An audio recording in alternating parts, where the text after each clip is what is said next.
Cowboys football. KRLD FM and HD1, Dallas, Fort Worth. Let's go, Cowboys. Always live on the free Odyssey app. From our fan studios secured by DFWsecurity.com, it's time for the Get Right on 105.3 The Fan. Aubrey on for the extra point with 11:09 remaining in the second quarter. Oh, they're faking it. It's thrown by Anger out to Chauncey Goldston for a two-point conversion. The chaos that was a 38-3 beatdown by the hands of the Cowboys against the New England Patriots included a fake field goal at AT&T Stadium. It's the Get Right with Reggie KG on 105.3 The Fan. Kevin Gray, Reginald Atatula. Bones Fossil's a sick individual. Alec Medford holding it down for you here on your Turn It On, Leave It On station. Appreciate you joining us on Odyssey and the Odyssey app, the truckwreck.com text line. 877-881-1053, 877-881-1053 if you want to get in on the conversation. Of course, that was the voice of America's team, Brad Sham, who had a lot of things positive to talk about yesterday as the Cowboys give Bill Belichick the worst defeat of his NFL head coaching career. Is that for real? That is for real. Wow. Yeah, man. Nasty work at the hands of the Cowboys against the New England Patriots. We're with you until 11 o'clock tonight. Good to be back with you here on your home of the Cowboys and Texas Rangers. You can find me on Twitter at Kevin Gray Sports, at Reg Atatula, at Alec on the radio if you want to get at us. RJ Ochoa of SB Nation's Blogging and Boys. He's going to be joining us at 8:20. And, of course, we got to get you ready for the Rangers taking on the Tampa Bay Rays tomorrow. Wild card. That's right. Levi Weaver of The Athletic going to be joining us at 9:20 to give us his perspective on the Rangers as they take on Tampa tomorrow in the wild card round. But we kick off our conversations tonight live on Twitch at twitch.tv/DallasFanCam and on YouTube as well. Make sure you hit the subscribe button while you're there. Who hooped yesterday? Who hooped? We gonna do this every after every Cowboys game. Let's preferably after a win. Absolutely, yeah. Because it's not gonna be fun talking about who hooped if you lost. But when we start talking about, I understand hoop is typically a basketball. Mm-hmm. But look, man, there's plenty of that coming here real soon. Y'all know what hooping is. Yeah, y'all know what hooping is when you see it. And I would like to start, I guess, as we talked about the audio, Bones Fossil hooped. Hey, man, that is a real sick thing to do. Because what was the score at that point? Like, it wasn't like the game was anywhere near. Yeah, it wasn't out of hand by any means. But at the same time, it wasn't a game that we looked at and we were like, man, you really need these points. And that was just we are going to stun on you in a way that felt kind of mean-spirited. Yeah, that's because, let me go with cut number 3. Somebody was hooping yesterday. These linebackers, particularly one that got a real wolf call in Leighton Vander Esch. Smith-Schuster in motion, right back left. Jones play action, chased out of the pocket, hit, sack, fumble. Vander Esch has it to the 5 and runs it in. And does a wolf call. Yeah, Leighton Vander Esch and Damone Clark. Definition of true hoopers yesterday. Hold on. Don't forget the man who also needs some credit here, Marquise Bell. Yeah? Who's been slotting in at linebacker. I was rewatching the game earlier today, and I was just like, I was kind of impressed or surprised. I don't know what the right word is at how many times. Like, oh, yeah, no, he's also in there in the box. And those guys were just fitting run gaps really well. It was clearly a point of emphasis with the linebackers and obviously with the defensive line, just the entire front.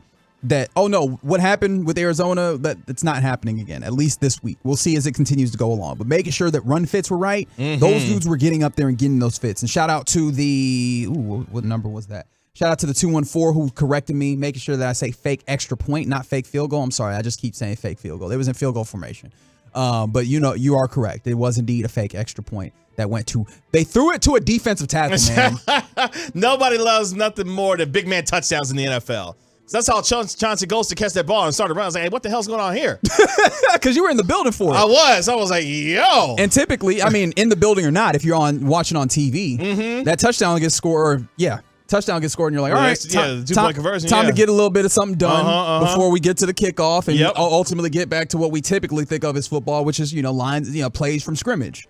Nope, you would have missed something if you turned around to get into that buffet. Hey, Bones said, hey, look, the defense not the only one that can have some razzle-dazzle to it today as they got the 2-point conversion on the fake extra point against the New England Patriots yesterday. I kind of co-opted what you were talking about there. What did you have to say when it came to the linebackers, though? Oh, man, I thought Damone Clark and Leighton Vander Esch were excellent yesterday, particularly Damone Clark. And you alluded to it, I believe, when we had our last show prior to this one about the run style of the New England Patriots and this being a little bit better of a matchup for them, for the Cowboys run defense.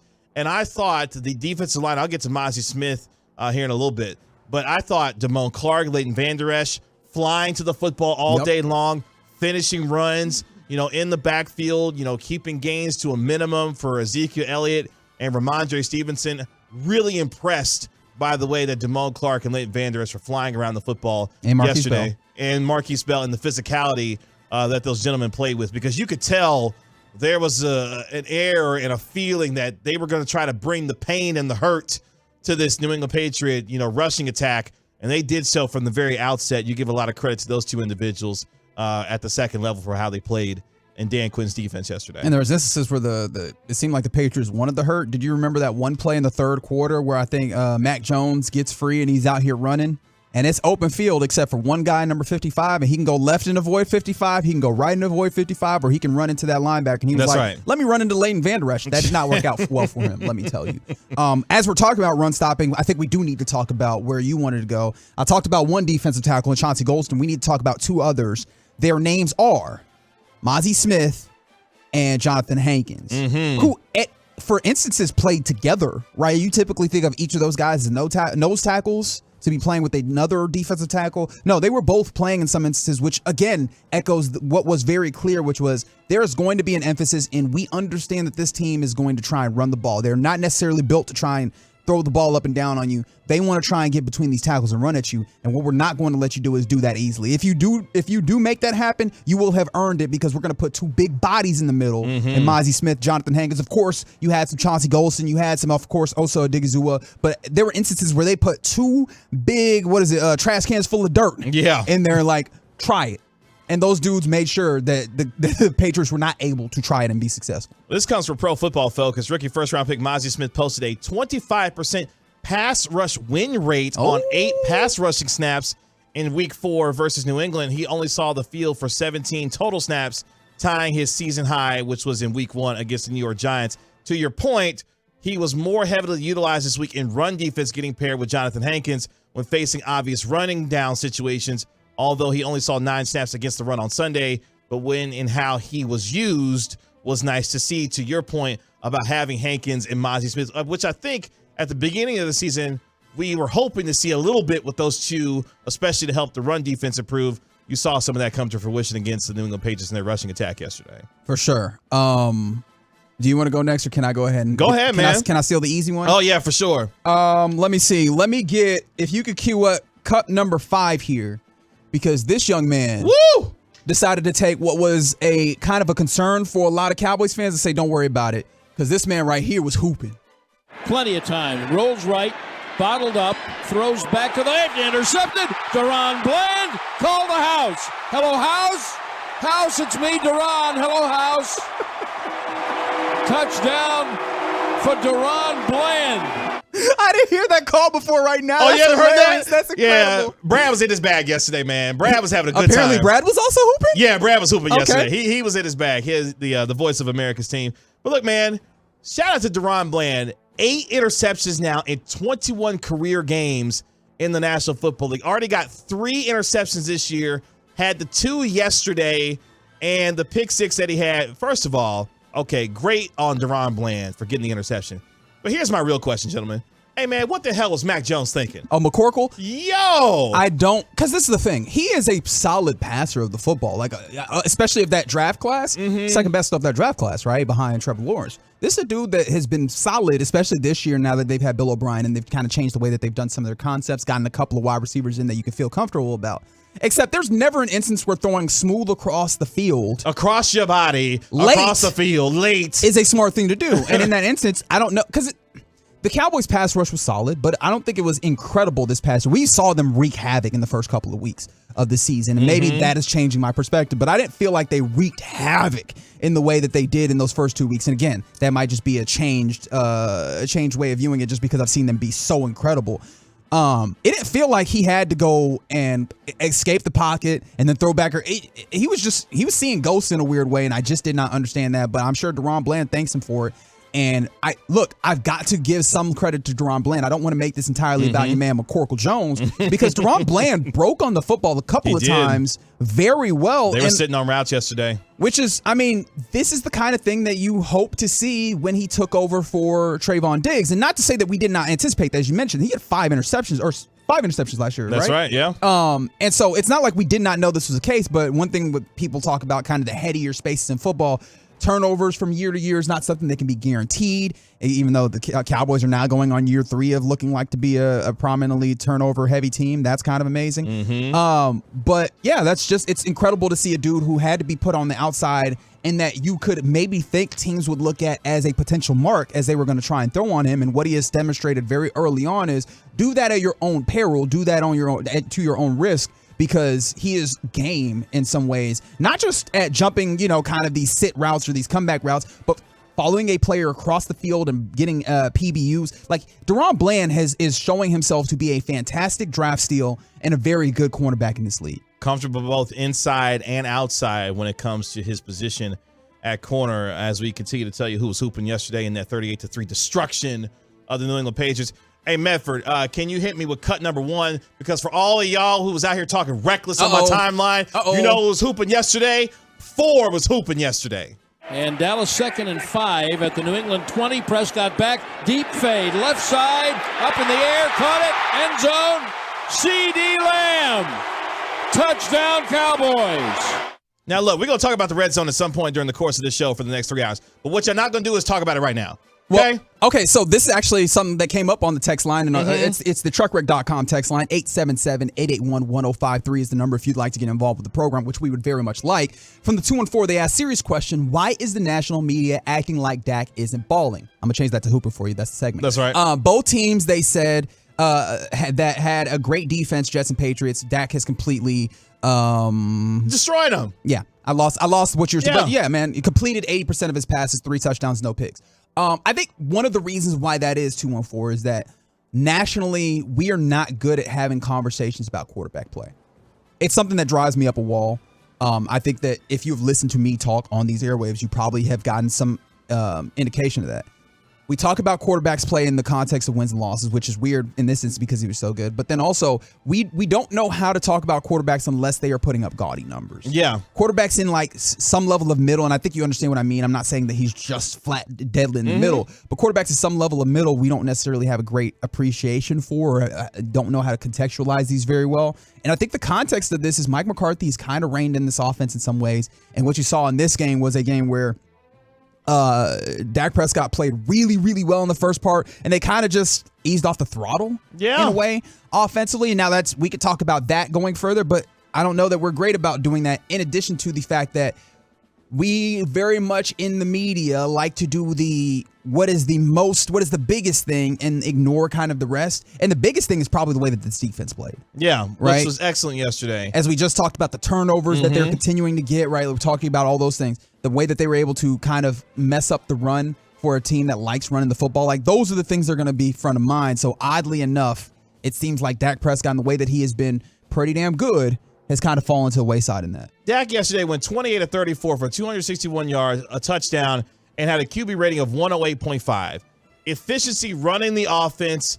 Obviously, the gorgeous touchdown pass that he had to CeeDee Lamb on the left side. Oh, boy, they saw Christian Gonzalez came out, and they were like, attack him right there. Hey, that's him the mark right over there. Yeah. Go get that guy right there. And Dak talked about that after the game. He's like, look, man, we knew exactly what we wanted to do when we saw Christian go out. We called the timeout because we saw him go out because of the injury. Yeah, let's go attack the guy that was on CeeDee Lamb, and that's what they did. Here's another number to kind of back this up on how good Dak Prescott was yesterday. This comes from Next Gen Stats. Dak Prescott completed plus 10.7% of his passes over expected in week 4. His 7th game with a completion percentage over expected of plus 10% in a game over the last 2 years. Yeah, and that's been the game. Feeling like most of the season there's been a high CPOE. Yes. Yeah. No other quarterback has had more than 5 games with a CPOE over plus 10% since 2022. Only 2 have more than 3. And yes, to the 214's point, the drop touchdown pass that was also in that game as well. That could have been another touchdown. That was Schoonmaker, wasn't it? Yeah, that Schoonmaker had. Oh, boy, I'm really leaning because I'm trying not to overreact. I think you know me as I try and stay relatively level-headed. I'm trying to not to overreact because we know this about tight ends in their rookie years. They don't typically produce a ton of production. However, I'm just like, that's a second-round pick right there, man.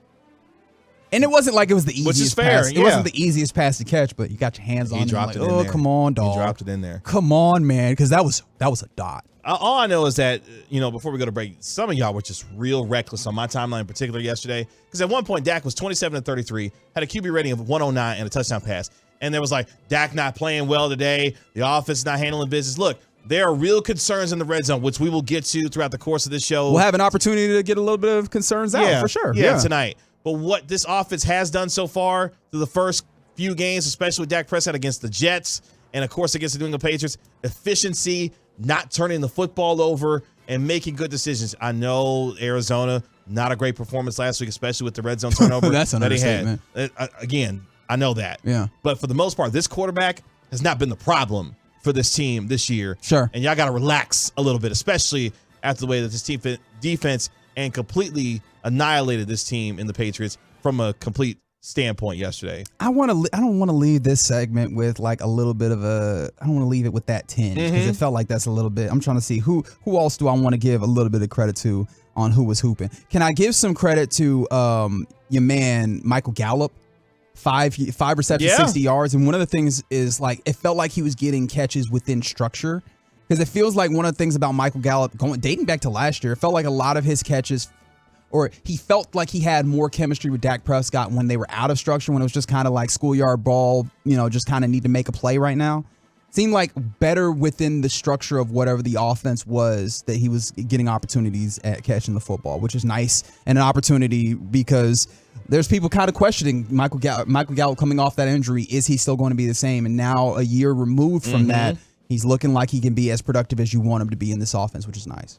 And I feel you too for Jake Ferguson. He also balled yesterday. Good for him. He had a good performance. That man puts his foot in the dirt or in the ground and gets north and south, and I love it so very much. Those are some fellas who were hooping yesterday in a 38-3 beat them down of the New England Patriots, again handing Bill Belichick the worst loss of his career as a head coach with that 35-point loss yesterday at the hands of Dak Prescott and that terrific defense. It's the Get Right. We're Reggie KG right here on 105.3 The Fan. Coming up next, RJ Ochoa of SB Nation's Blog of the Boys. He joins us next to let us know how he felt about yesterday's game. We do it next on 105.3 The Fan. House, it's me, Duran. Hello, House. We have you covered, Stars fans, with exclusive content from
Fan.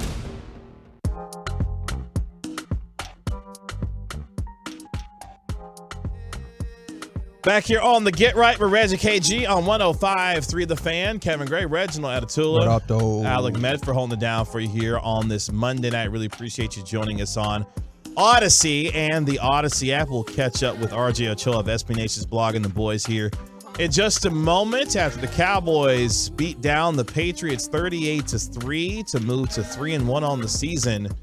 And they won't see AT&T Stadium for the next 41 days.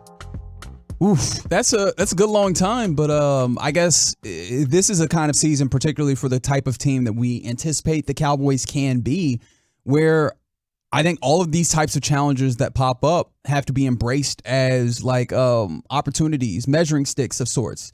If you want to be a championship team, you need to be able to travel and do this wherever, right? Your house, my house, street, whatever. And I think this is going to present them that kind of opportunity, I think.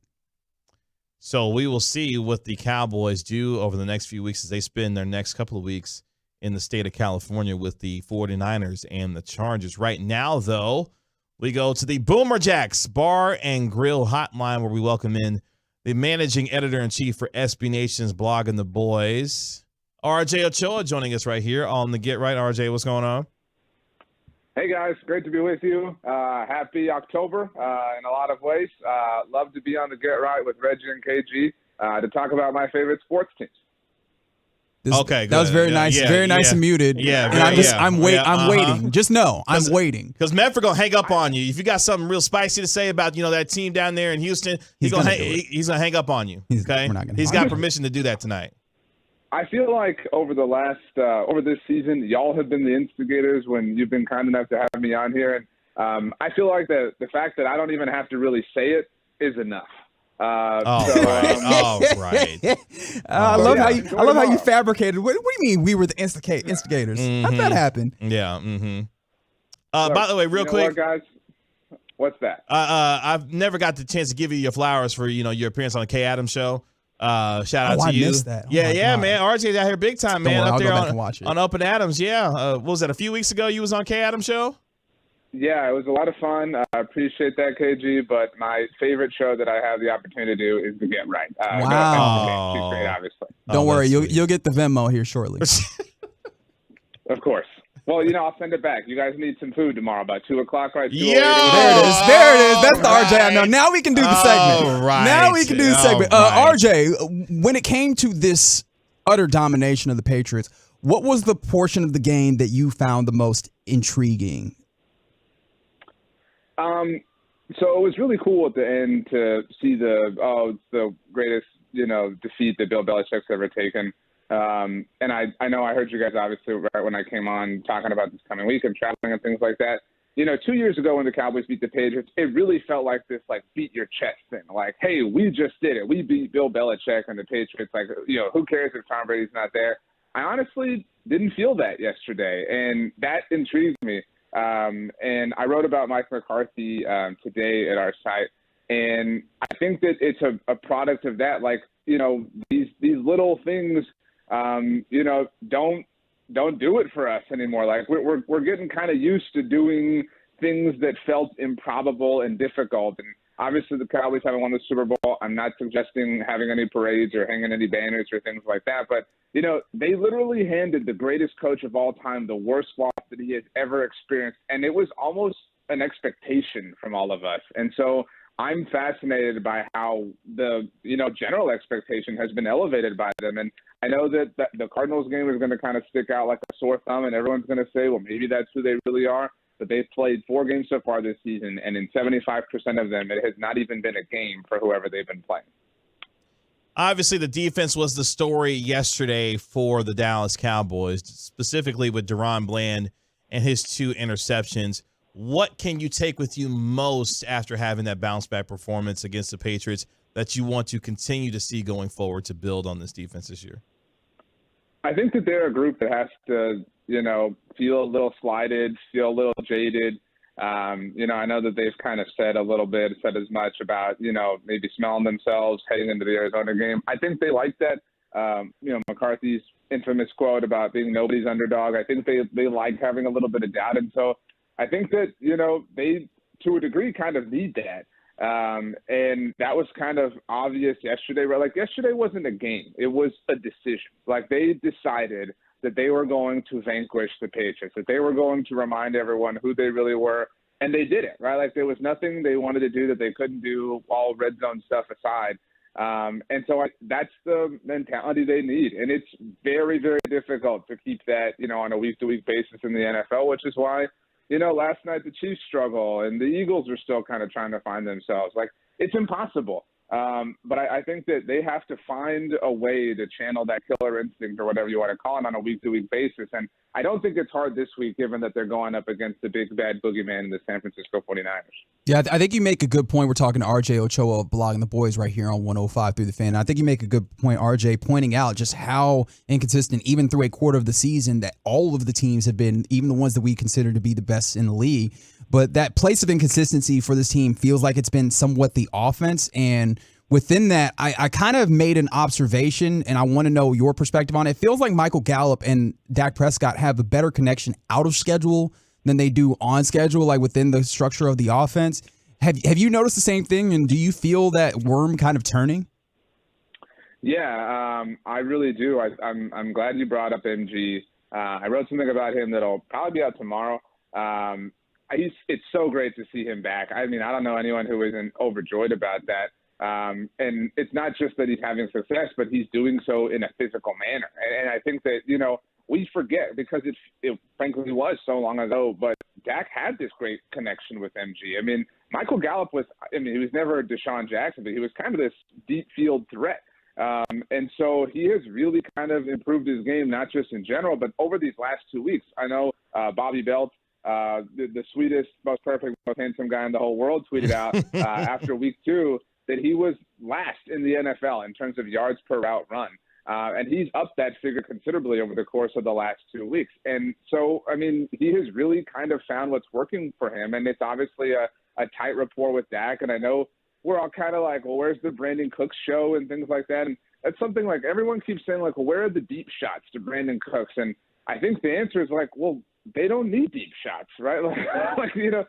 They're not here for deep shots. They're here to just nurse, beers all night long. They're too old for shots. They're way past that point in their career. The offense wants to move methodically and kind of be a bit of a death by 1,000 paper cut sort of proposition. And so Michael Gallup, I think, fits that rapport really well right now. But, I mean, we're only 4 weeks in. There will come a stretch and a span in time where it will be the Brandon Cook show, or the Jalen Tolbert show, or CeeDee Lamb will, go Super Saiyan or whatever, or the offense has to carry the defense, and they all have to, contribute. But it is really awesome to see Michael Gallup back at the fold. And I'm glad you took it to that place, because I think that, like, a lot of the complaints about Dak Prescott and the offense kind of is underlying that idea of when it's necessary to get big chunks or to carry the day. Do you think it's possible that it happens? So I turn that question to you, RJ. Do you think that this offense does, in fact, have the ability to, when necessary, because you're right, they do want to just kind of matriculate down the field, but do you think they have what is necessary that when they need chunk plays that they can go and get them? Well, I mean, we've seen, if we're just talking about Dak, we've seen him be the quarterback of the number one offense in the NFL, right? Like, I know it hasn't happened this year or whatever, but I mean, there's proof of concept, right? Like, he's done it in the building, in the uniform, right? Like, I mean, it's not like something we're trying to imagine. It's not something he did in college or anything like that. So, yeah, and I mean, again, I know the red zone stuff is kind of, having everybody, hover over the panic button a little bit on offense. But, I mean, there is something to the fact that they've had all these opportunities. And, again, like, they have a point differential of plus 83. And we can sit here and complain about how they're not scoring enough. That is so stupidly amazing, like, when you really think about it that way. And so, yeah, I fully trust that they can find themselves, and they're fortunate they're having these issues while they're blowing teams out. But those issues cannot happen this week. You're going to ultimately reach a point where you're going to play somebody who has more talent on offense, who can break through your almighty defense. And, again, that opportunity is coming up on Sunday night. What's the headline this week for you that you'll be paying most attention to as the Cowboys get ready for the San Francisco 49ers, especially after what's happened to this team against them in the last 2 years? I got to say, I was, a little surprised today to hear Mike McCarthy and everyone kind of acknowledge that this is like a measuring stick for them. CD said before the Cardinals game, when they were 2-0, that, this isn't, you can't really measure us. We're only 2-0. Week 5 is what we're looking forward to. And he was like, dude, you got 2 more games to get to before this. And like, I find it fascinating that they are so willing to call out the Niners that way. And I don't mean that they're, being brash or silly about it, but I mean, that says something. Like the fact that they're so willing to acknowledge that the 49ers live rent-free in their minds and that they own them, I respect it. And, if they lose, I mean, obviously it sucks, but if they win, holy crap, it's the coolest thing in the world, right?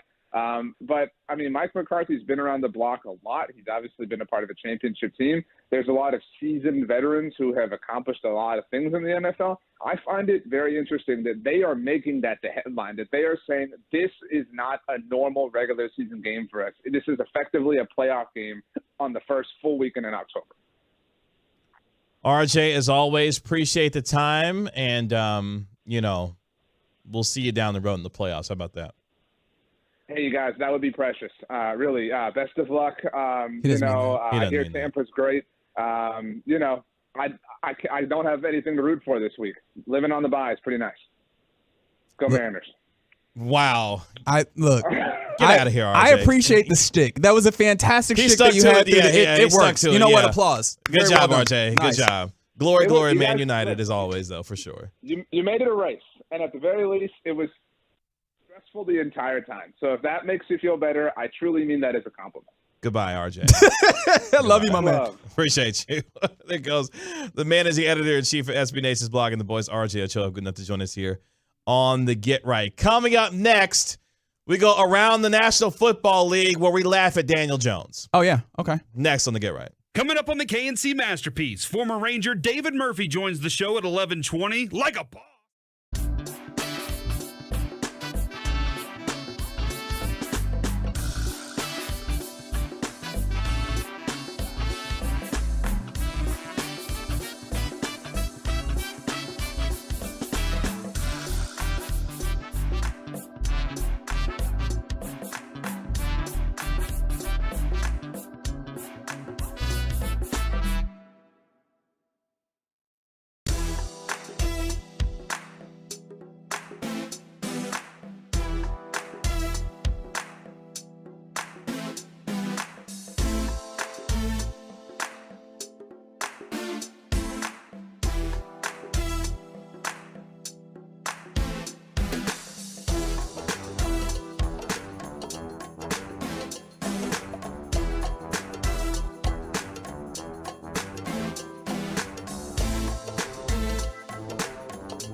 About to go around the National Football League here on the Get Right. We're Reggie KG on 105.3 The Fan. Kevin Gray, Reginald Atatula. Yo. Alec Medford holding it down for you here. Really appreciate you joining us on Odyssey and the Odyssey app. The truckwreck.com text line 877-881-1053. 877-881-1053 if you want to get in on the conversation. We're also live on Twitch at twitch.tv/DallasFanCam and on YouTube as well. Yeah, shout out to the usuals, Swaggy Booties, S. Dawkins, but also shout out to some new faces or new names, I guess. VIPTC37, shout out to you. Shout out to Clay Can on the YouTube. We appreciate all your kind words. Adam G. We appreciate y'all listening or rocking with us on this Victory Monday right here on 105 Through the Fan. And we're back, by the way, for those of you Big Surge, I see you. I know you want to hello. I got you. Who have been looking for us in this space now that the Rangers season is, getting more closer to a close. Hopefully not. No. Oh, no. Did it just sound like KG was trying to get them out of here? No, that's Praying not. on their downfall. Wow. That is not. KG a Rays fan? Not. KG low-key a Rays fan. That's crazy, not what bro. you heard. Because let me tell you who was celebrating today. G-Bag Nation, because, Anyway, shout out to the 2:08 start time tomorrow for the Texas Rangers as they take on the Tampa Bay Rays. But in all seriousness, we will be back obviously much more regularly now as we get closer into the fall. So shout out to my man LA Knight as we are back in the space, and we really appreciate all of y'all who have stuck with us throughout the course of the summer. And it's fall time now, and some hoop coming back here real soon too. That means Mavericks talk. By the way, they touched down in Abu Dhabi.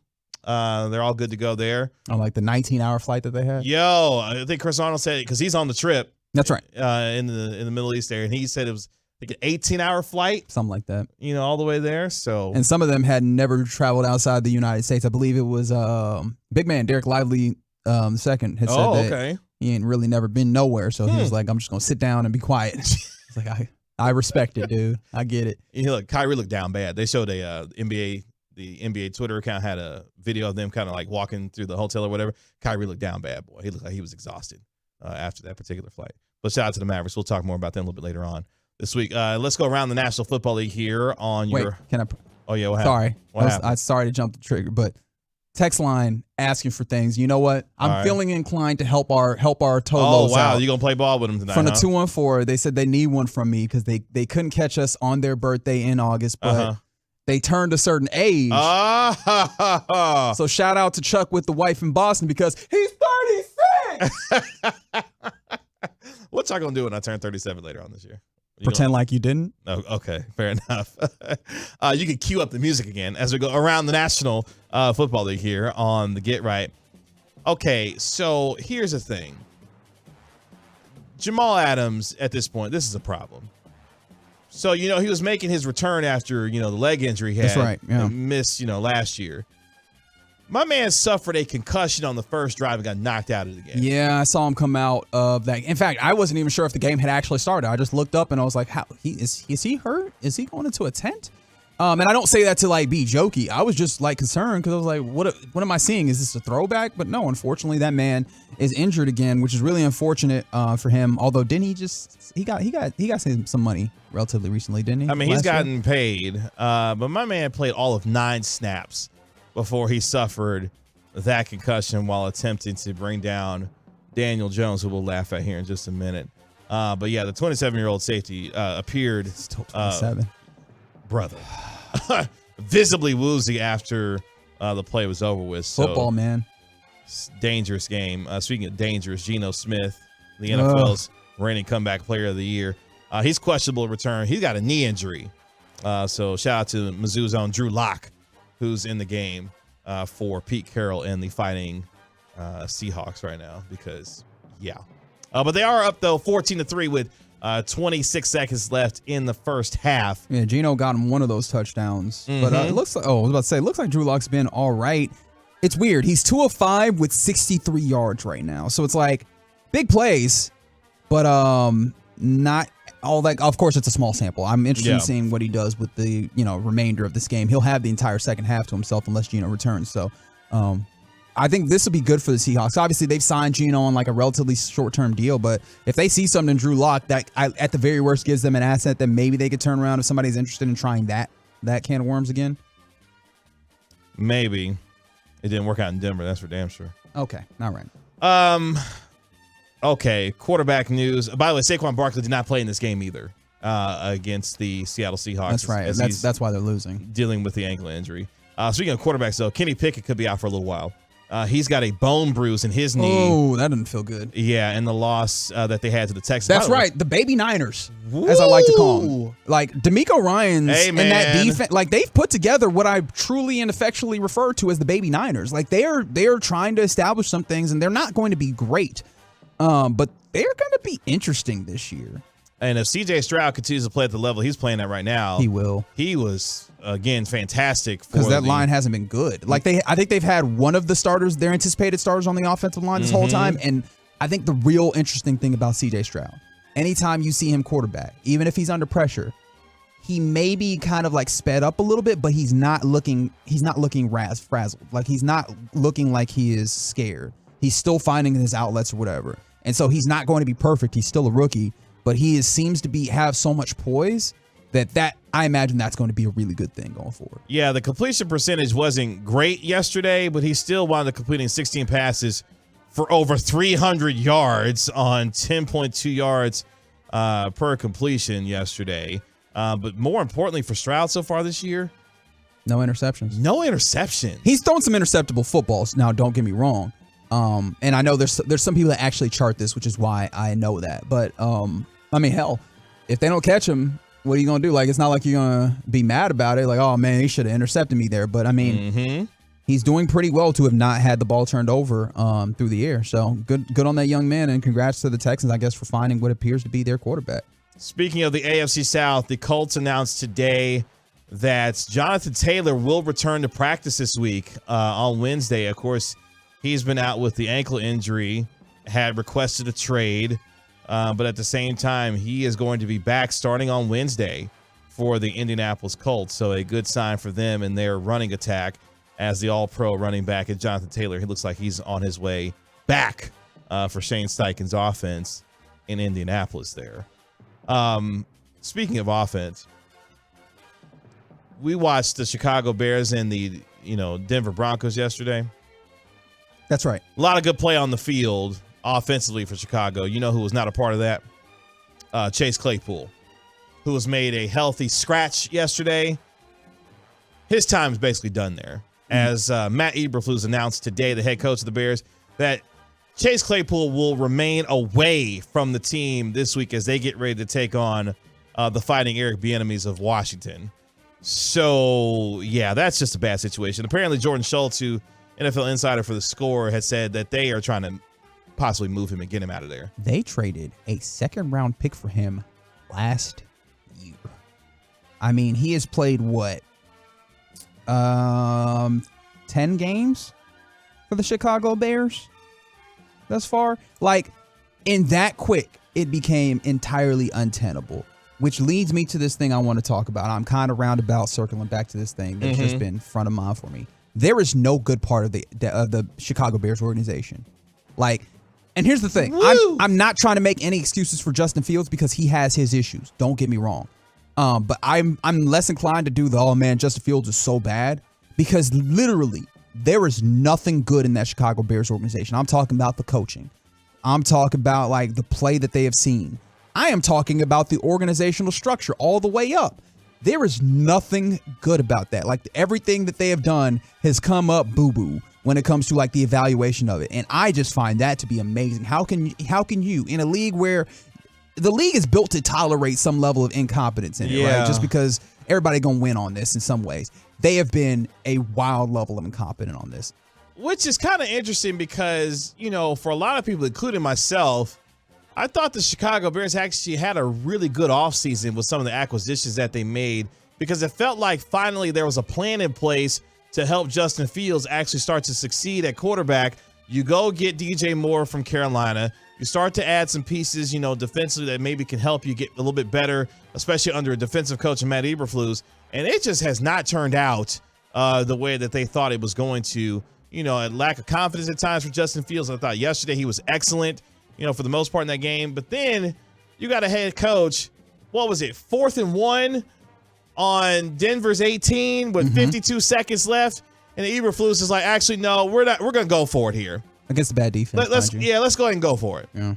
Hey man, if you don't kick that field goal and give you a chance to team to win that football game after all that they have been through so far this year, and then to have that not go the way that it was supposed to, yeah, I don't know what the plan is in Chicago and how they move forward there, but it doesn't sound like Chase Claypool is going to be a part of any of that for the foreseeable future, because I don't see how he plays yet another game. I don't see how he plays another game in Chicago. I mean, the Bears have done things where they've left people in place in positions of power for too long when it was very evident that they could not operate properly. So what should they do? Clean house. What will they do? Only God knows. And someone on the 469 on the text line said maybe Claypool isn't as good as he thinks he is, hasn't been good on any team. And I don't think he is as good as he thinks he is, but also that's a team that traded second for him and immediately made it a problem within 10 games. Like, everything is bad there. Well, he has all the physical tools and gifts you would think for a guy that could be a really good receiver, but sometimes mentally, it's just not there. But also, welcome to sports, man. Like, sometimes in sports, you got the look the part all-star. And he's definitely, Sounds like Chase Claypool. Wow. Chase Claypool. I don't know why I did a weird thing there. Apparently, on the looks the part all-star team. Yeah, he's a definite starter on that team as well. Speaking of starters, Chargers quarterback Justin Herbert suffered a fractured finger on his left hand. Not expected to miss any time, though, according to the NFL Network's Ian Rappaport there. Didn't they try and run a quarterback sneak once he had that injury? How does he still have that job? I know the Chargers won yesterday, but my goodness, I don't. Brandon Staley perplexes me. Chargers are fun. By the way, for those who are keeping track, they were 3 or 4 in the red zone at one point yesterday. What are you doing right now? You're just going to cause a revolt on these very airwaves? I just stated a it's fact. a Cowboys victory Monday. What are you doing? All I did was just state a fact. Is that factual? That's all I did was state a fact. What you getting all charged up for? I see what you did there. As we finish up around the National Football League, shout out to Thomas Edward Patrick Brady. The WNBA officially approves his ownership stake in the Las Vegas Aces. So shout out to Tom Brady. Dang, Mark Davis just giving him everything, huh? And really for what? To be close to greatness. What's the connection here? To be close to greatness. Am I missing? Is that what it is? Mm-hmm. Oh, okay. But yeah, the WNBA owners officially approved Tom Brady's bid to purchase a stake in the Las Vegas Aces. Good for him. So there you go. Speaking of hooping, Aces, Liberty, WNBA Finals. Big time hooping. Can't wait. Literally, when the offseason started popping off in a real way in the W, you texted me like, oh, so this is the finals then. And here we are. We went through all that just to get to here. Anyways. As you trip around the National Football League here on the Get Right, coming up next here on our fine program. Let's do some Victory Monday venting. Look, man, big time win for your Cowboys, but look, there's some things that you can maybe, complain about. We'll give you the space next on 105 through the Fan. The Fan continues to grow because of you.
Dallas, Fort Worth. Let's go, Cowboys. Always live on the free Odyssey app. From our fan studio secured by DFWsecurity.com, it's time for the Get Right on 105.3 The Fan. Hour number 2 of the Get Right with Reggie KG on 105.3 The Fan. Kevin Gray, Reginald Atatula. Yo. Alec Med for holding it down for you here on this Monday night. Appreciate you joining us on Odyssey and the Odyssey app. The truckwreck.com text line, 877-881-1053, 877-881-1053. If you want to get in on the conversation, a little Victory Monday venting, we'll let you do here on the Get Right. Appreciate you joining us, however, and wherever you may be listening to us. Also on Twitch at twitch.tv/DallasFanCam and on YouTube as well. Coming up in 18 minutes, Levi Weaver of The Athletic going to be joining us via the Boomer Jacks Bar and Grill Hotline to give us his thoughts on the Texas Rangers, who are going to be back in postseason play for the first time since 2016. But it's all about the Cowboys on this Victory Monday after a historic beatdown of McCorkle Jones and Bill Belichick and the New England Patriots, spoiling the return of Ezekiel Elliott. By the way, really nice tribute to Zeke before the game yesterday, celebrating the 7 years that he, of course, played here. He looked moved. Yeah, like he tried to do his feed me gesture, and you could see it in his face. You know, that he was kind of welling up with emotion. I think even because that happened off of the TV broadcast, even when they showed him on the TV broadcast sitting on the sideline and they were letting us know, they had just played the video and he's sitting there, you could see the emotions washing over him. That's really cool. A really cool thing I know for him and particularly for the Cowboys to do for him. It was still just a weird feeling, even though throughout the course of the week, obviously that was a big storyline, but it didn't feel as big as I thought it was going to with all the contributions that he, of course, had for this. We talked about that, didn't we? Yeah. And some of that was because, look, man, he's just not that big a part of their offense. He had 6 carries in this game. Yeah. And he did have 2 receptions, so 8 touches, right? But he's just not a giant part of what they do. He's there, and he's solid when he gets an opportunity to do that. But he's just not a huge part of what they do. But the Cowboys spoiled that return yesterday as the Cowboys moved to 3-1 on the season. While there were a lot of things to enjoy about yesterday's game, of course, with the 2 interceptions by Deron Bland, the efficiency of Dak Prescott within the offense, there were still a few things yesterday that we could point to as we kind of nitpick a little bit. Let's go. Yeah, look, man. What happened? This is the thing, is you get around your friends who are fans, I'm sure. You start talking about anything negative, and we do this on air, right? We talk about anything that's like, hey, there probably needs some improvement here, and people are like, but you won the game. Why can't you just be happy? All right, we understand that. And within this very little space of this segment, we're just going to give ourselves enough room to maybe talk about a little bit of the nitpicking things before we go back to appreciating what was a dominating 38-3 win over the Patriots. And I'm going to start in the very nitpicky side of this. Very nitpicky here in our venting situation on a Victory Monday. Rico Dowdle gets hurt when they're trying to just kind of get rid of the clock. We're trying to run the clock out. So Deuce Vaughn gets to get in here. And they're like, look, man, you running the football. You want to keep the clock running. Why they can't block for this, man? Why did the blocking leave when Deuce Vaughn gets on the field? Because it does feel like the times that we've seen Deuce Vaughn on the field this season, understanding that he is, the third back, and he's not in what feels like a two-back system, right? They're just kind of getting him in there to spell someone for a little bit. And it feels like every time that man gets in there are defenders with an S in the backfield. Why y'all do that man like that? Y'all know he's small. Yeah, I mean, shout out to the small Kings Medford out there, but at the same time, look, Medford ain't paying attention. Look at him. He's sick. He's sick for his brother. I understand. But at the same time, look, man, that was a concern yesterday because you talked about Rico Dowdle's injury. It looks like he's going to be okay dealing with that hip injury, but you saw at times yesterday, the pass protection from Deuce Vaughn. Oh, yeah, that's a good part. I guess I took it from the part that made Deuce look good. The part that did not make him look good is there was times where he completely flubbed the pass protection. He needs to get better on that. He definitely needs to get better. Now, one of those plays that happened in the third quarter, I believe, it was just like the entire protection was bad because the Patriots came up to the line, but they did not set. So it was like 6 guys just kind of standing upright, and it seemed like the pass protection was not certain who had what. There was an overload blitz, and then dudes were running free where you had 3 guys blocking one dude and then another dude in a blue shirt running directly at your quarterback. So, look, that one I won't say is strictly Deuce Vaughn, but hey, man, Deuce had his instances where he looked up and he was like, oh, I'm supposed to be on the entire other side of the pocket, and now Dak is on his ass. Yeah, not just the mental mistakes, but, I mean, there's nothing he can really do about it. I mean, he's a small running back. Physicality for him and being overmatched in terms of pass protection will be a thing for him just because of his small stature, unfortunately.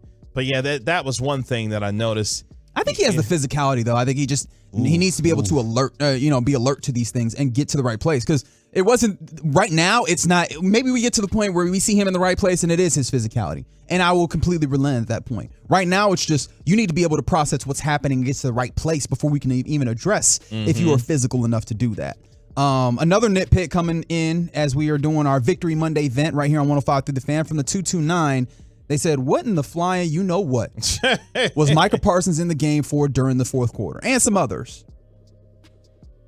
That's a great question. Because this game was salted away by that point. It was, and Micah had a little bit of injury early on in the game, but he was able to obviously play through it. But yeah, I thought the starters were in just a little bit longer for my taste. Particularly the offensive starters.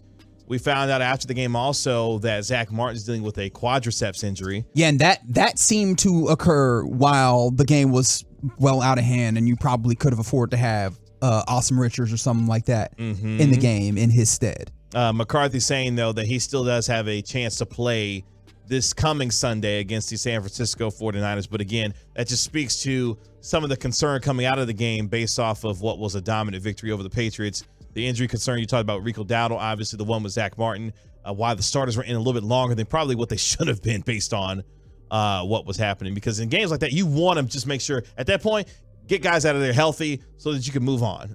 Anytime you can find some rest for some players that have already been able to put the game well out of hand, find it. I'm sure for Cowboys fans, that wasn't necessarily the case based off of what happened. I'm going to go to the most obvious one. But before I actually do that, can you hit me with cut number 8? Because the Cowboys did something yesterday that all Cowboys fans were looking for yesterday. Prescott in the gun. It's 3rd and goal at the 2. Lipke to his right. He will give it to Lipke. Crashing to the right side. Touchdown. Hunter Lipke in the red zone. That's right, Brad. In the red zone, where that made the Cowboys, 1 of 4 for the red zone. I know some people are upset at the technicality of red zone because they did have the touchdown pass from the 20. But that is technically not in the red zone. If you count that, that's 2 of 5, which does that make you feel better? No. Okay, fantastic. No. But yeah, that was a topic of conversation in the press box, though. The CeeDee Lamb touchdown that he had was 20 yards, but it was he torched that man. Yeah, man. Was it Bryant? I can't remember his last name or his first name, but Bryant is enough. Toast Bryant. Fantastic. Bryant. Yeah, that's right. I say that with all love and due respect. But yeah, no, CD cooked that man, unfortunately, from the 20 as opposed to the 19. But yeah, no, the red zone remains something that we probably need to keep our eyes on. Now, I've seen someone, and man, we're getting so much response. I appreciate all of you hitting us up on the truckwreck.com text line, on YouTube, on Twitch. Someone mentioned the idea that they felt like Dak missed some wide receivers. Brandon Cooks was one of the instances that they were pointing to. How do you feel about the idea of Dak missing wide receivers? I haven't been able to see all 22 video yet, But for me, one thing that I'm real hesitant on now is that with the West Coast offense, there's been a lot made about how the footwork is tied to the receivers and the progression. And now there's true progressions. And so the idea of you going 1 to 2 to 3 as opposed to just kind of reading the situation a little bit more. And so I wonder if there's going to be more and honestly, just like within a West Coast or a true progression situation, there's going to be more instances where it looks like there's a wide receiver open, but that's not within the progression, right? You're supposed to get to another guy before him or whatever. So I wonder if that factors in, or if we go into the all 22 and we look up and we go, no, he did in fact miss somebody. So that's something that I'm thinking about with before that, because it's easy to look at, game tape and be like, oh, well, he's open, but that's not where the progression is supposed to be. That's not what you're trying to attack on the play. I don't know.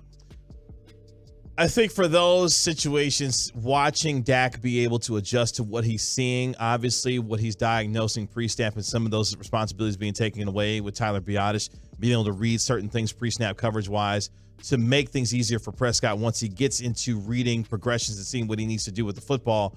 What I want him to be able to do is to read and recognize what's in front of him, but again, be decisive with the football. Sure. If he's being decisive with his decision-making and he sees something that he believes he can do to move the football down the field based on what coverage is dictating to him, go ahead and make that decision. There will be times where the great quarterbacks will miss open receivers or make a decision that may not have been as optimum as it could have been based on who was open down the field. That's going to happen for every quarterback.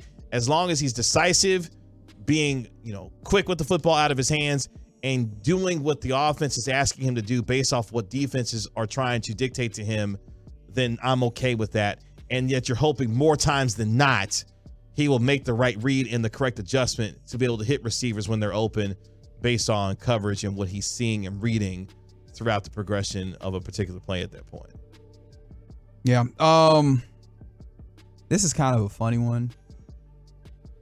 Hey, man, Donovan Wilson, what happened, man? Did you see Demario Douglas? Demario Douglas, look, man, I was sitting in the press box, and, normally you got to, kind of keep it, kind of chilling there. Yeah. Like library-like. Yeah, exactly. Mm-hmm. Demario Douglas broke that cat's ankle, so I was like, oh, damn. I was like, damn. Now, I didn't say it that loud, but you could, Broadus was sitting next to me, and I'm sure he heard me, but because I was like, yo, hey, man, somebody go pick up that man's ankles. I felt so bad. I did too. Especially because, Donovan is an aggressive player, and he got out in space, and I was like, oh, he's going to try and throw himself, and Demario Douglas is like, I'm not there anymore. See, that's what happens when you're a heat-seeking missile sometimes. Sometimes you miss. Yeah. And sometimes dudes make you miss. And Demario Douglas made him miss like crazy. But again, these are the things that you can nitpick in a 38-3 beatdown. But yeah, Wilson getting his ankles broke was wild. Yeah.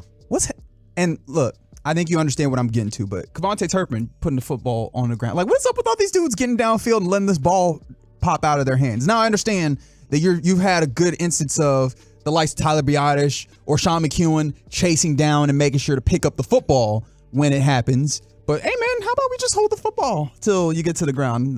Is that something that everybody can do? Does that sound like something we should do? Well, thank goodness for Sean McEwen on this play. Here comes a man in motion. It's a fly sweep to Turpin around the right side. Great block in front. 50-yard line, 40-yard line, cuts left.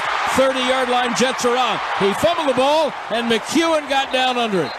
Running it all the way behind him down the field. Bryant coughed it up, and McEwen picked it up.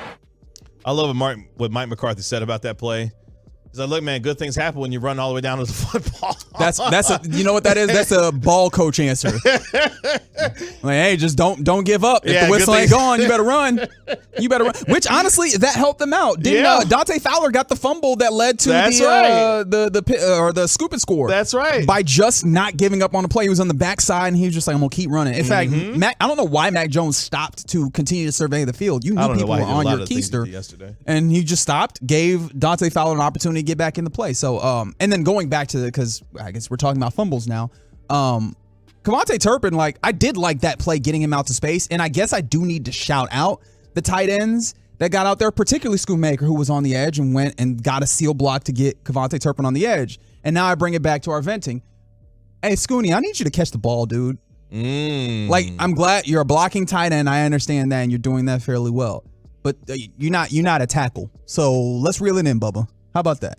Yeah, because the pass that Dak had to him in the end zone. Go get you a touchdown, man. Up the How about seam that? there, I thought was a really, really nice pass. Now, obviously, it would have been a little bit, it was a difficult catch, but, I mean, you put both hands on the football. So it's always an unfair standard that's there for pass catchers in the NFL, but if your hands are on the ball. Yeah, you gotta catch it. Yeah. You gotta catch it. Yeah. So. Of course, I am nitpicking. That's what we're doing here on the Victory Monday vent. From the 972, isn't this the same team KG thought was going to be good?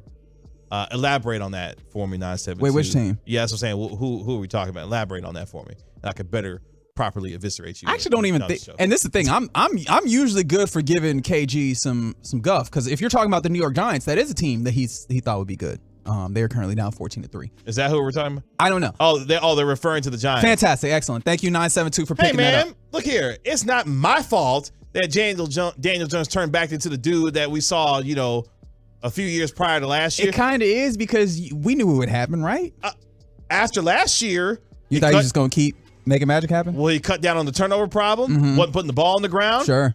Was running the football, a little bit. He had done that the previous 2 years, though, or 3 years. But he also, again, he cut down on the turnovers. Now, he won't ever throw more touchdown passes in a season than he plays games, it appears. He is who we thought he was. But Dable had him. Wow. Oh, my Thank goodness. you. Thank you, Clay. But Dable had him playing good football. Let's not act like Daniel Jones wasn't playing good football last year. He was. Okay. He just reverted back to the dude. Yeah, that regression was obvious. It was going to happen. I'm just saying. So don't act like. I tried to told you, KG. I just want you to understand that. And again, 972, this is the same Giants team that won as many playoff games as your Cowboys did Why last are you year. doing that? Because what do you benefit? What do you gain from that? That's a fact. I'm stating facts. It's a factual show. Okay?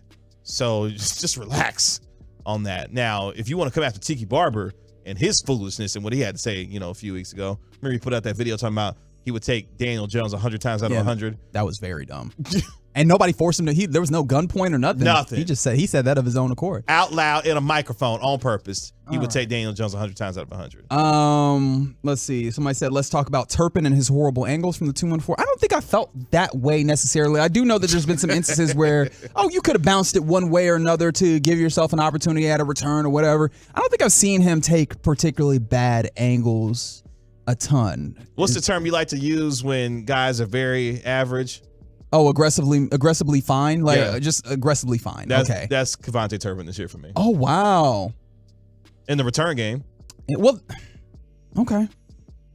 Interesting. We'll have to watch that. Has he done anything worthwhile in the return game for you so far through 4 games? So let's follow that thread. If he remains aggressively fine when it comes to the return game. Yeah. Is what we've seen in him being integrated into the offense enough for you to keep him around? Because it's something it's still too early to tell. It's something I said, but he's a wide receiver. Is he going to be treated like an actual wide receiver? Because we haven't seen that yet. Yeah, I think it's still too early to tell. Now you said, Kevin, he did have the return last year that was negated by a penalty. Which feels like it happens all the time. Against the Arizona Cardinals. So there was that. So he had a chance for a big return that was taken away by a penalty. But at the same time, yeah, he has been aggressively fine. Aggressively fine. Okay. So I'm okay with that. All right. Okay. If all hearts all are clear. venting done, everybody good? All hearts clear. Medford, you got anything you need to vent about from yesterday? You good? I think everybody touched all the bases for me. Thank you guys for doing the heavy lifting. We're going to close the venting and get back to the victory part of Victory Monday. It's a 38-3 victory for your Dallas Cowboys against the New England Patriots to put them at 3-1. Speaking of victory, the Texas Rangers are back in the playoffs for the first time. Let's get it. Since 2016. Levi Weaver of The Athletic covering all of Major League Baseball. He joins us next on the Get Right on 105 through the Fan. The more you listen, the harder we grind.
MD.com. Tell them RJ Choppy for the fan sent you. It's a Cowboys Monday, brought to you by Twin Peaks and K-Post Roofing and Waterproofing on 105.3 The Fan.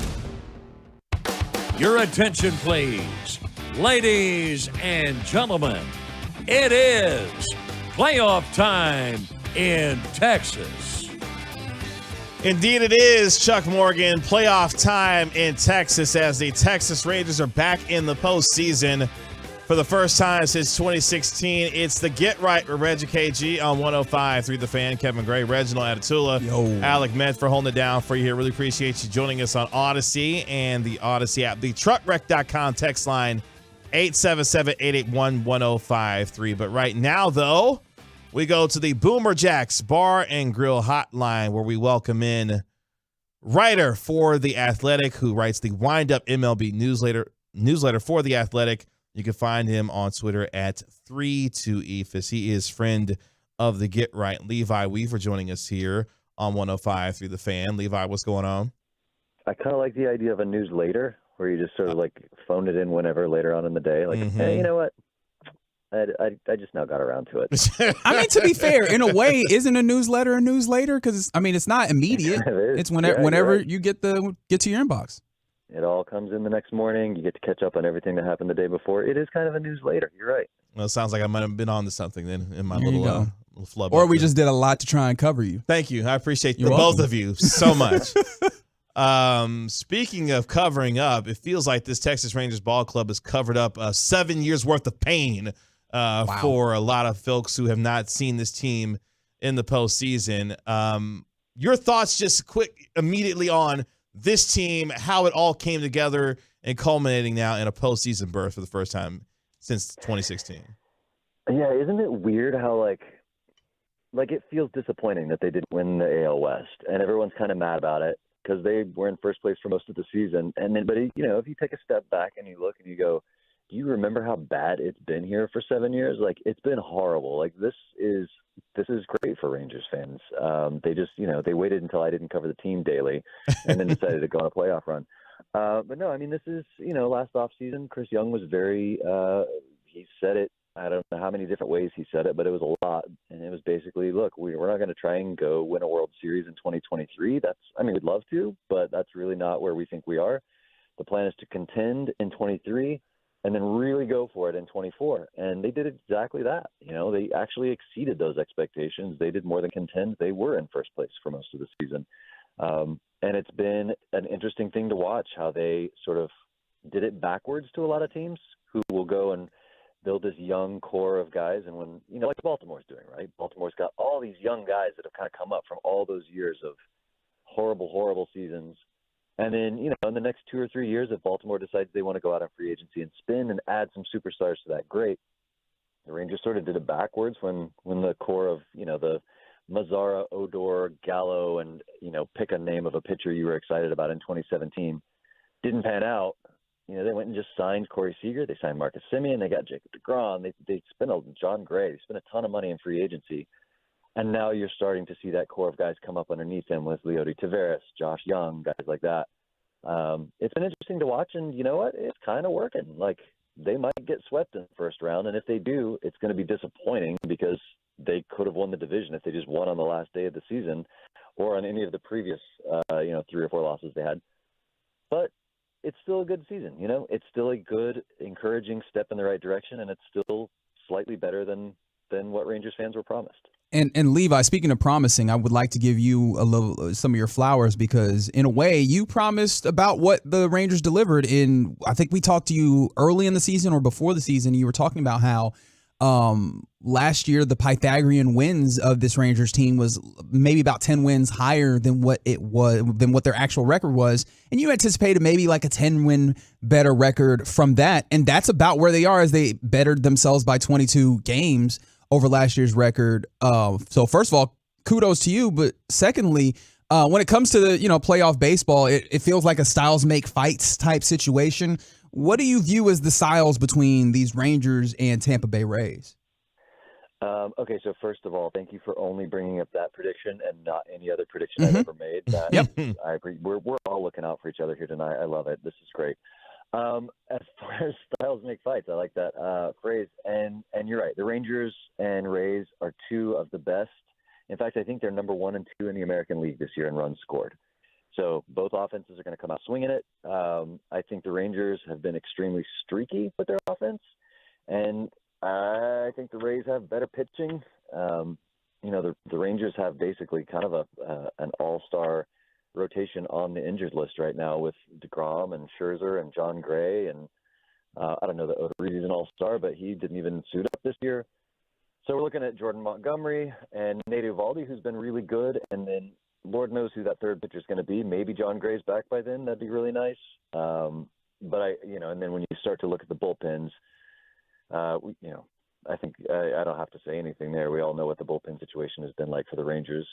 The Rays bullpen wasn't great for the first half. It's improved a little bit in the second half. So if the Rangers are going to win, if they're going to beat the Rays, I think the plan of attack should be to score 8 runs in the first 7 innings and then just pray that they can hold on to that 8-run lead. So with that being the case, how important is it with Jordan Montgomery as your starter tomorrow evening or tomorrow afternoon rather? How important is it to get out early for him in game 1 in order to try and have some success in this series? I mean, look, you can do it in the first couple innings. You can do it in his last inning of work. But as somebody who's watched this team all year, by the time Jordan Montgomery leaves the game, I would love to see about a 6-run lead. And that is a cynical. It's not cynical. It's realistic. They've been, the bullpen hasn't been great. However, when Aroldis Chapman isn't pitching on back-to-back days and he's not pitching more than an inning, he's been really great.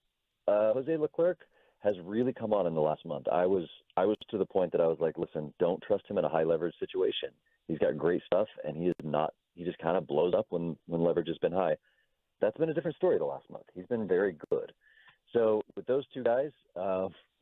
And then, I don't know, does Matt Bush have anything left? We'll see. Brock Burke hasn't been great. I think just they need to build a lead and just hope that they can hold on to it after Jordan Montgomery leaves the game. Levi Weaver of The Athletic, covering all things Major League Baseball, joining us here on the Get Right with Reggie KG here on 105.3 The Fan as the Texas Rangers get ready to open up the wild card round against the Tampa Bay Rays. First pitch tomorrow at 2:08 here on 105.3 The Fan. Let's turn our attention to that series. What are you anticipating to see with Jordan Montgomery on the mound as they take on a terrific Tampa Bay Rays team who has been devastatingly good, not just with their rotation, but obviously offensively as well this year? Yeah, I mean, Jordan Montgomery's been pretty good the last month of the season as well. I think there was a great trade deadline pickup for the Rangers, and it turns out they really needed him. You wouldn't have thought at the beginning of the season that the Rangers would need multiple starting pitchers, but they have. And, you know what? It might be Dane Dunning in that third game. That's what I saw Jeff Passan kind of assume that it was, so I believe that Dane Dunning will go. I've had a very full week, and I'm still catching up too, guys, so I'm catching up and catching you guys up. But who would have thought they'd need Dane Dunning even to be as good as he's been? Montgomery's been great. I think that the Rays offense is formidable, and I would love to give some more in-depth analysis, but looking at a 3-game series, you saw what happened with the Rangers and the Mariners. The Rangers owned the Mariners and then lost 3 out of 4 when they were in Seattle. You saw what happened with the Astros, who, by the way, won the division. They couldn't seem to beat the Royals or the A's. So when it's a short series like this, analysis is great, and it can kind of give you an idea of what to hope for, but it's such a crapshoot. Literally anything. The Rangers could go out and sweep the Rays, and the total score could be 20-0. The Rays could come out and sweep the Rangers, and the total score be 20-0. I would be equally as not surprised by either of those outcomes. So I just hope it's entertaining. So I would love to be able to set you up to give sweet answers for the Rangers fan base as they listen right here on the home of the Rangers. However, I'm going to ask you this question. I have a feeling I know how this goes. With the team and the style that you've established for this Texas Rangers, what do you view kind of in a more philosophical way as maybe the high end of what this Texas Rangers team can accomplish in this postseason? Oh boy. Shoot for the stars. Like I said, it's the playoffs. It's a crapshoot. Anybody can go on a hot streak. We've seen the Rangers play out of their minds for a couple of weeks at a time. So if they do that, right now and they play their best baseball, and all of a sudden Jonathan Hernandez remembers how to throw strikes, and Brock Burke remembers what it was like to pitch in 2022, and Max Scherzer comes back out of the bullpen this time as this sort of half-broken relief pitching closer at the end. Could they win a World Series? Sure. Any one of the teams that's in the playoffs right now could win a World Series. Do I expect them to? No. Do I think they'll beat the Rays? I would not bet money on that. And the interesting thing, though, is if they do beat the Rays and they go on to face the Astros, first of all, just delicious levels of drama between the Astros and the Rangers, especially this week with, Brian McTaggart coming out and taking a punch at the Rangers, saying that they stayed out partying all night long, which was total garbage. The drama would be amazing. And the Astros have not been very good at home, and they would have home field advantage. So, yeah, I don't think the Rangers are going to be World Series champions in 2023. I think my realistic take is that they either lose in this round to the Rays or they squeak by and lose to the Astros. But wouldn't they be slated to face the Orioles then? Because that's the thing that scares me, especially. You're exactly right. You are exactly right. I feel like an idiot. It would have to be the ALCS when they met the Astros. No, I don't think they stand a chance to beat the Orioles. I think the Orioles are too good. Sorry. Okay, all right. World Series. I should have just let you keep going on the Astros, and we could all felt better, huh? That's right. No, you corrected. I needed to be corrected, and you corrected me. You're right. I didn't have my bracket in front of me. I was looking ahead to the ALCS. No, I think the Orioles are a juggernaut this year, and I think they're going to the World Series. Okay, so with that, I think you lead into one of my questions is, it seems like within the postseason, the Braves are everybody's heavy favorite, as they just seem to be a powerhouse. But outside of them, who do you feel is, offers the best challenge? Yeah, I mean, the Orioles are great. The Dodgers have so much experience at this, and they're such a good team. I think the Dodgers stand a chance as well in the National League. The Braves are so good. Their offense is so good, but they've only got basically 2 starting pitchers healthy right now. And that's kind of the case with a lot of teams, really. I mean, you look at the Brewers just are down a guy. Brandon Woodruff is going to be out. The Astros have been short on starting pitching. Even the Orioles, their starting rotation hasn't been great. The Dodgers are running like 3 rookies out there behind Clayton Kershaw and Lance Lynn. Everybody's rotation is in shambles right now. But yeah, I mean, I think the the Dodgers and the Braves in the National League. I think it's the Orioles in the American League. I really don't think any of the other teams in the AL are good enough to knock them off. But as I said, and I stand by this, like, it's a crapshoot. Anything can happen, even if it's not the most likely thing. You can find him on. You got one more? Yeah, one more. Go ahead. I realized that I had to do something here. I believe that you are, in addition to being an expert on baseball, an expert on emo. I don't know. Have you seen photos of one Jimmy Butler today? Jimmy Eat World Butler? Yes, I on a rating of on a scale of 1 to 10, just how emo is he in these photos that you've seen from Heat Media Day? Listen, that man is single-handedly going to revive MySpace. That's what's happening as a result of this. I'm like searching for my Zanga profile, so I can just replace my profile picture with him. I think it's amazing. It was really funny. I hope he keeps it the entire season. You can find him on Twitter at 32ephus, the writer of the Wind Up, the MLB newsletter for The Athletic, covering all things for Major League Baseball, and friend of the Get Right. He is Levi Weaver. Levi, as always, appreciate the time, my man, and enjoy the postseason. All right, take care, guys. There he goes, Levi Weaver, The Athletic, enough to join us here on the Get Right. Yeah, Jimmy Butler's out here doing too much, man. I don't know. I love the bit, though. It's a great bit. Look, man, I understand that the media day photos are the photos y'all are going to use all the time. Yeah. And I know that I'm not going to look like this all the time, so I just kind of want it to be, y'all have to be stuck using this weird photo of me. Last year it was with the fake locks. This year with the, with the pressed hair. And didn't he had a lip ring in there as well? Something like that? Something. Eyebrow ring? First thing I thought it was Andre 3000. Hey, huh, okay. Yeah. Anyway. He did have his hair pressed in that, didn't he? He sure did. Hey, y'all video. Yeah, that's right. Daniel Jones is horrible at quarterback. Oh, okay. That just came out of nowhere. Well, he threw a pick 6 to Devin Witherspoon. As the Seahawks are now up 21-3. But coming up next, though, we're going to go inside the gray area where y'all really are sick of Taylor Swift and Alec Medford. How sick are y'all of Taylor Swift? I'll tell you next on the Get Right. When you play football on an elite level, you have to stop making excuses.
Fan. Sunday mornings at 7 on The Fan. Presented nationally by Casamigos Tequila. Casamigos, brought to you by those who drink it. And Lowe's. Lowe's knows home improvement. It's Boomer on 105.3 The Fan. About to go inside the gray area here on the Get Right with Reggie KG on 105.3 The Fan. Kevin Gray, Reggie Latatula. Chuck it up there, dog. Alec Medford holding down for you here. We're showing old highlights of Randall Cunningham, who, of course, was a terrific quarterback for the Eagles and the Minnesota Vikings. Randall was ahead of his time, man. Long, athletic. Absolutely. Great arm. Randall was the real deal, and man. he took a lot of tongue lashings for it, for being ahead of his time while being phenomenal. And I hate giving Eagles players credit, but Randall was something else. You don't have to do that. You can give a Vikings player credit. That's all you got to do. Ooh, they were so good. That 15-1 year. What was it 1998 when they lost to Atlanta in the NFC title game, which is hilarious. Like the snake bitten team that was the Minnesota Vikings, who had been good for decades, but somehow had not won, and they'd frequently been to the Super Bowl, then gets beaten by a woeful franchise in the Atlanta Falcons in a year where they just like had fall to them one of the best wide receiving prospects to have ever made it. I don't have to talk about that rookie year because y'all remember. Woo! Why do y'all remember? Y'all remember. Yeah, that stat line will forever live rent-free in my head. Randy Moss that day, 3 catches, Medford, for 163 yards and 3 touchdowns. Efficiency. Is that good? Very good. It was fantastic. Incredible, in fact. For the Vikings that day. Nightmare in my household as a third-generation Cowboys fan, watching Randy Moss. Oh, yeah. How was dinner that night? Worst Thanksgiving ever.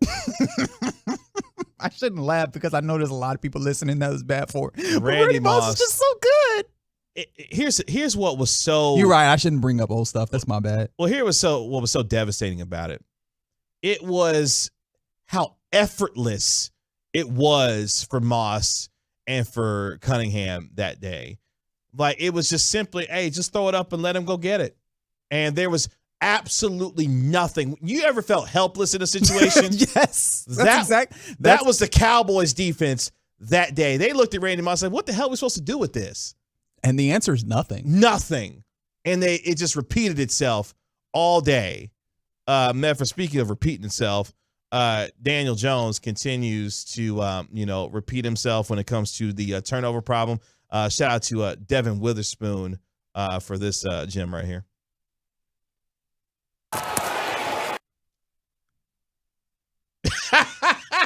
This one's picked. Back the other way, Witherspoon. Devin Witherspoon cuts back. What a night for the rookie. You think they love him in Seattle? How about 6 points? Touchdown Witherspoon, no flags. 97 yards on the pick 6 for Devin Witherspoon as the Fighting Pete Carrolls are out here handling business and giving Brian Daboll an absolute headache as the Seahawks are taking care of business. They made it 21-3 at that point. Geno back. That was something that we didn't mention because he had gone out late in the second quarter. He did, in fact, return to this game, which, I mean, I don't know how many other people care about that, but that's good for the Seahawks. He probably could have chilled after what's been happening defensively for Seattle, handling business against the Giants. But, that's what's happening on Monday Night Football.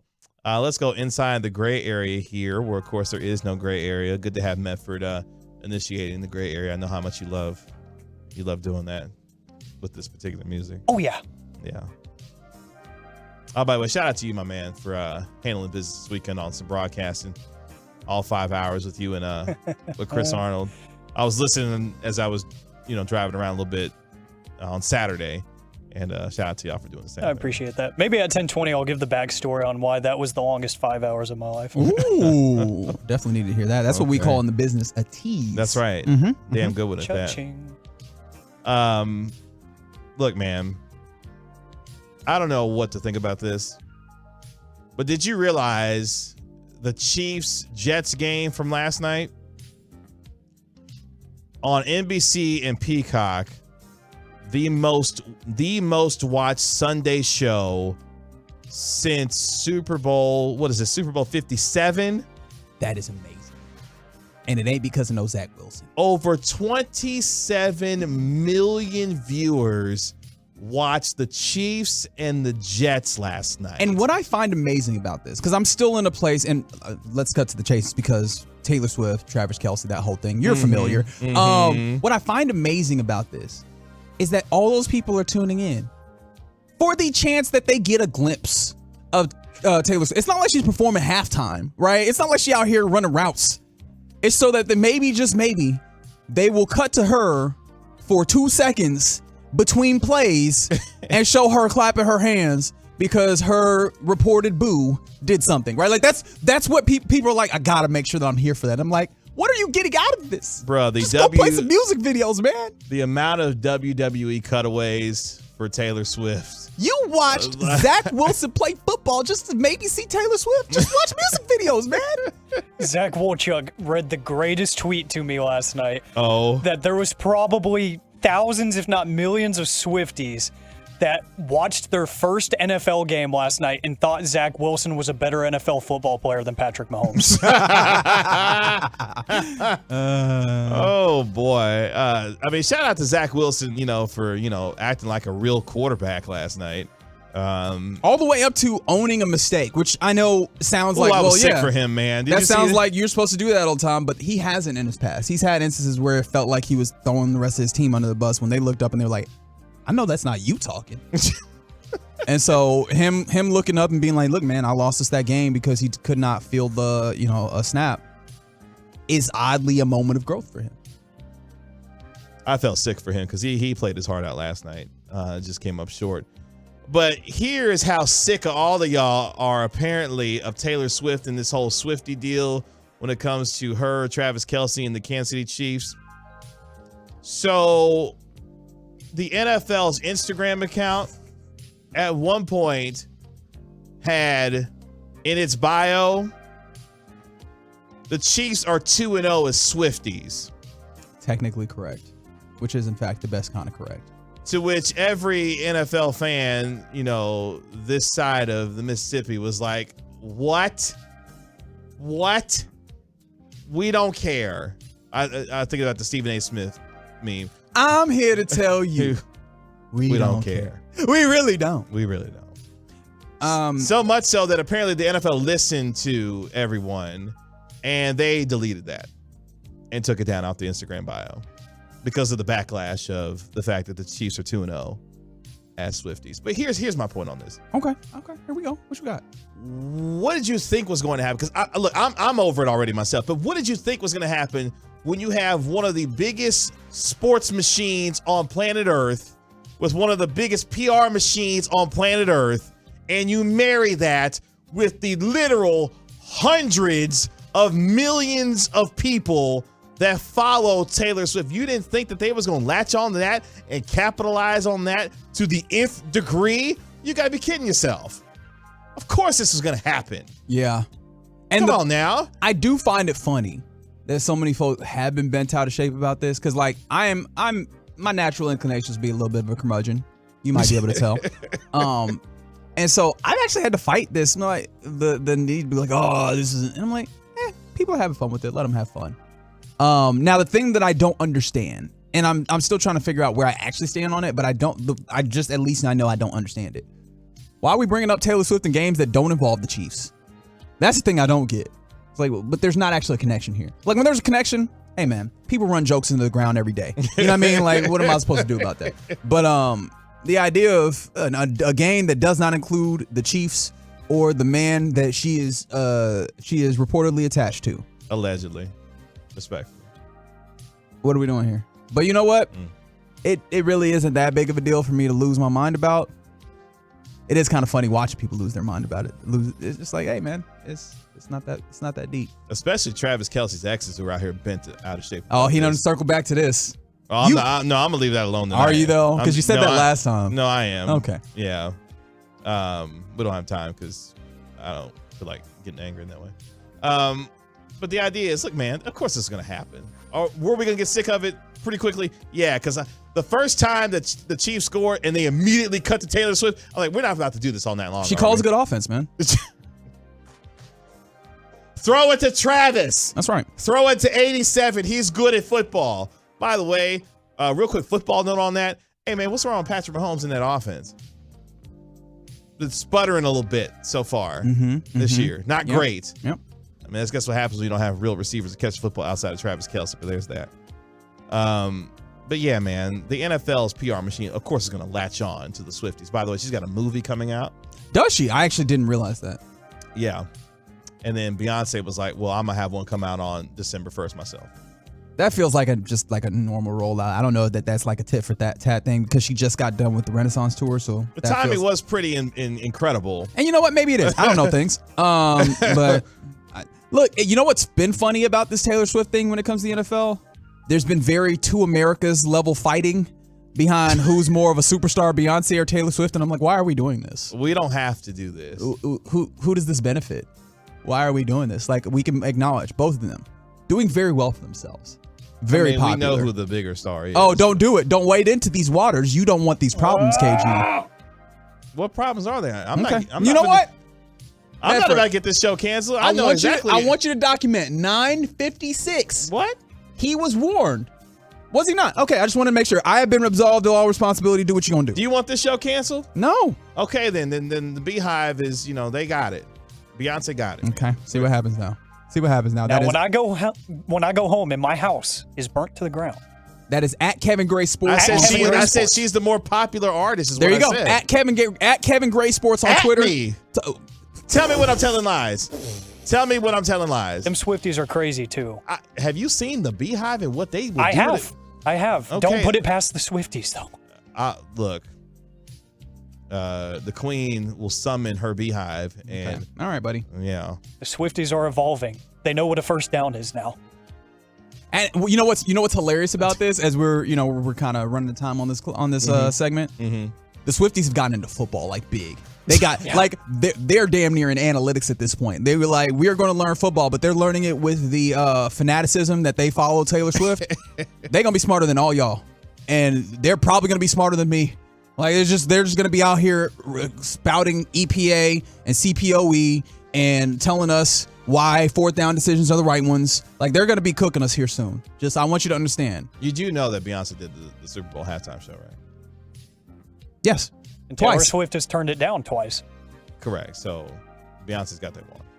But anyway, before we go real quick, you're right, 325. One of the funniest pictures I saw yesterday. So Brittany Mahomes, that was her maiden name, was sitting like kind of to the left of Taylor Swift, and you just see this deadpan look on her face as like Taylor Swift is like smiling and giggling alongside, Blake Lively. By the way, Jared Sandler.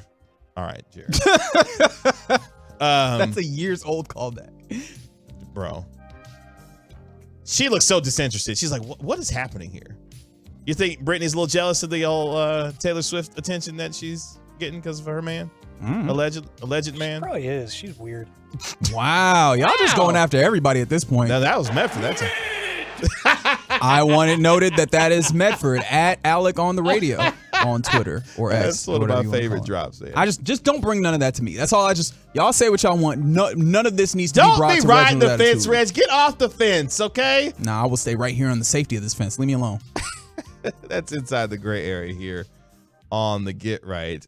Coming up next, what are we doing? Oh, 5 NFL truths so far this season. What are we doing is very right. Next on the Get Right.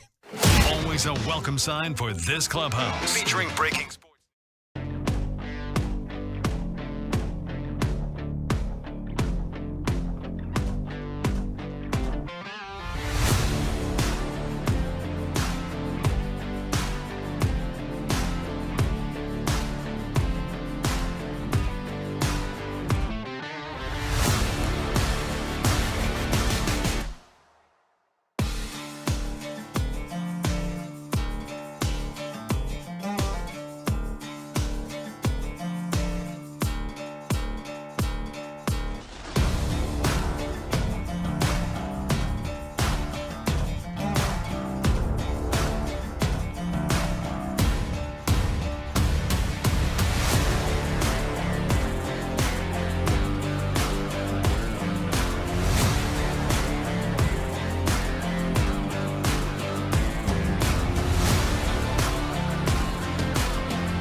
secured by DFWsecurity.com. It's time for the Get Right on 105.3 The Fan.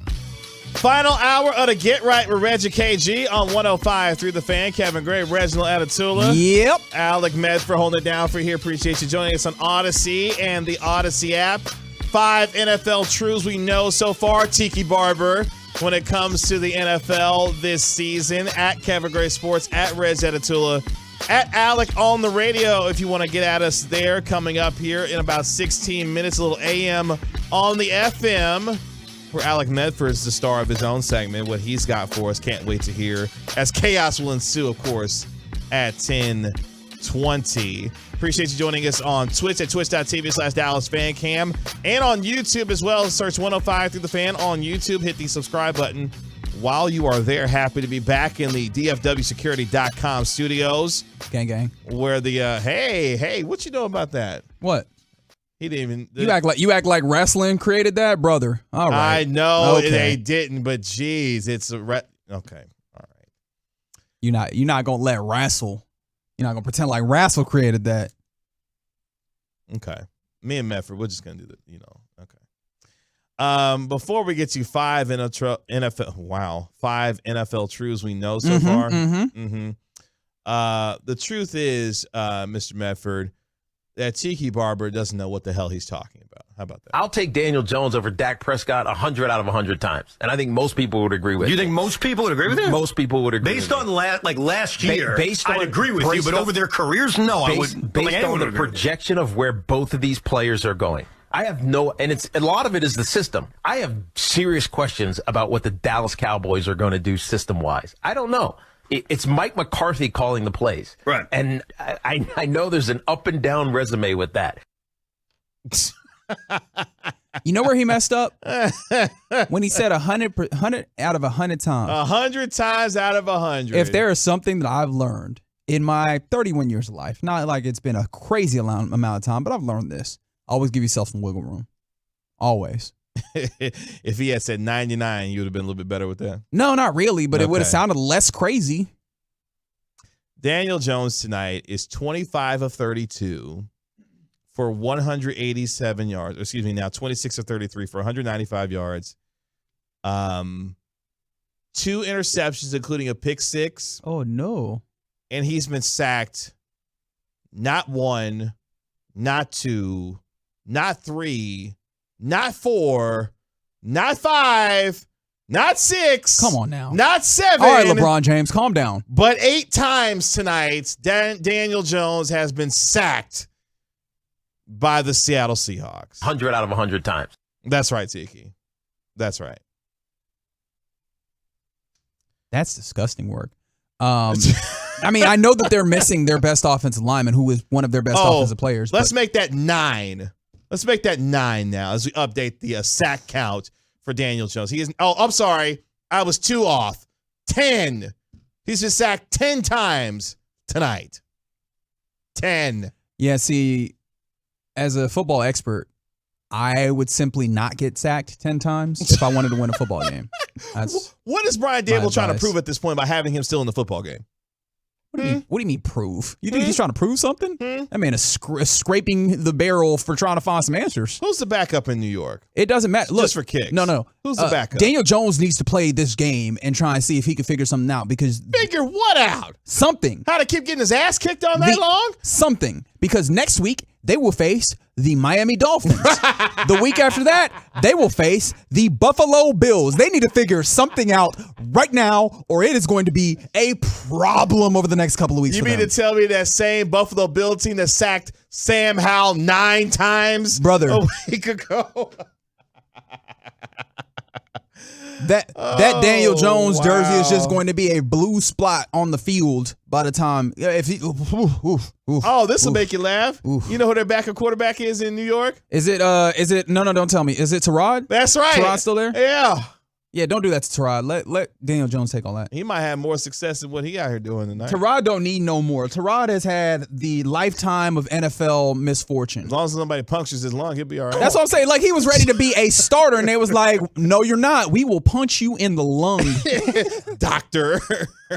Hey, let me give a shout out real quick here. Oh. One of those sacks was made by Miles Adams, a defensive tackle, number 95 for the Seahawks. Mansfield Summit graduate. He was my book buddy when he was in 4th grade, and I was in kindergarten. Oh, wow. So shout out to Miles Adams. And I mean, sincerely, I'm not making no jokes. What is a book buddy? It was basically like we were too young to pick up a book and just go crazy on our own. So they would have 4th graders come into the class like every Friday and come read a book to us. And we got to pick what book it was.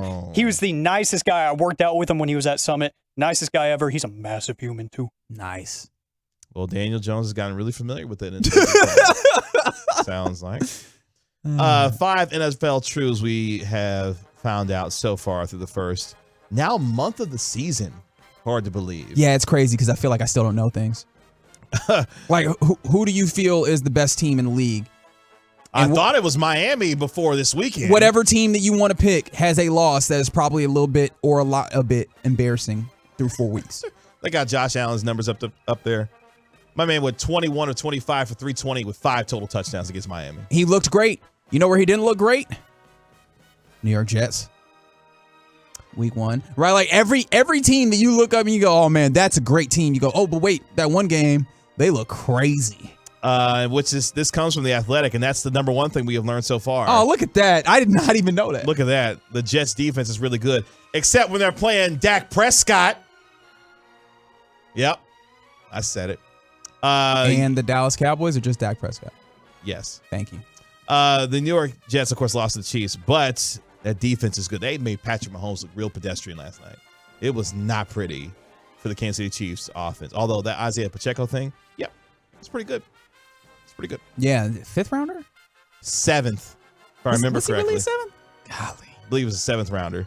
By the way, Chris Collinsworth was doing a little too much on the broadcast last night. When is he not? I'm about to say he normally does that. He was out here comparing Isaiah Pacheco to Marshawn Lynch. In what way? In some ways. You are correct. 7th round pick. I was like, Chris, what are we doing? Like, what are we doing here? But yeah, the Jets defense is really good. And again, if they had a quarterback. I mean, they tried. They did try. Number 2. They might try again. You never know. Speaking of the Bills that we just mentioned, the Bills are scary. Yeah. After, of course, a disappointing start to the season, they've rattled off 3 straight wins. The Bills, check this out, have outscored their opponents, gentlemen, 123-33 in their last 3 games, including smacking a team by 28 that dropped 70 on the Denver Broncos the week prior. Yeah, the thing that I find interesting about this team is that they had a real problem over the last year or two running the football. In fact, it was to a point where their best runner of the football was the quarterback. That's right. Josh Allen. He might still be. I feel like they've gotten significantly better at running the football. And with that being the case, yeah, quite literally, they are the 4th best team when it comes to rush efficiency this year. 3rd best team when it comes to pass efficiency, right? Like all those things come together with the idea of when you get good Josh Allen, it is really, really, really good Josh Allen. Like he is a scary proposition. It's one of the reasons why you don't worry about that first game where he's out here turning the ball over like it's nothing, like it's his job. Because those things come together, and if I have to take 1 or 2 of those games, those bad games, to get all of the good, you probably take that. And so, yeah. This team being able to run the football along with all of that passing acumen and being able to toss the ball to Stephon Diggs and all that, yeah, you take that 10 times out of 10. Truth number 3 of the NFL season so far, and it goes directly to what we saw yesterday at AT&T Stadium. Hey, man, the Patriots suck. They are really bad. I don't know that I agree with that one entirely. Understanding that I just saw them get their keys just handed to them by the Cowboys. That's still a very good defense. Well, where's the path for them at this point? Where's the path? Because like to success? Yeah, because they're in a division where you've got the Bills, and you've got the Dolphins, sure, and they're destroying everything in their path. And a Jets team that can make things difficult. Yeah, I don't know where they find a path to success at this point. I don't know where it's at.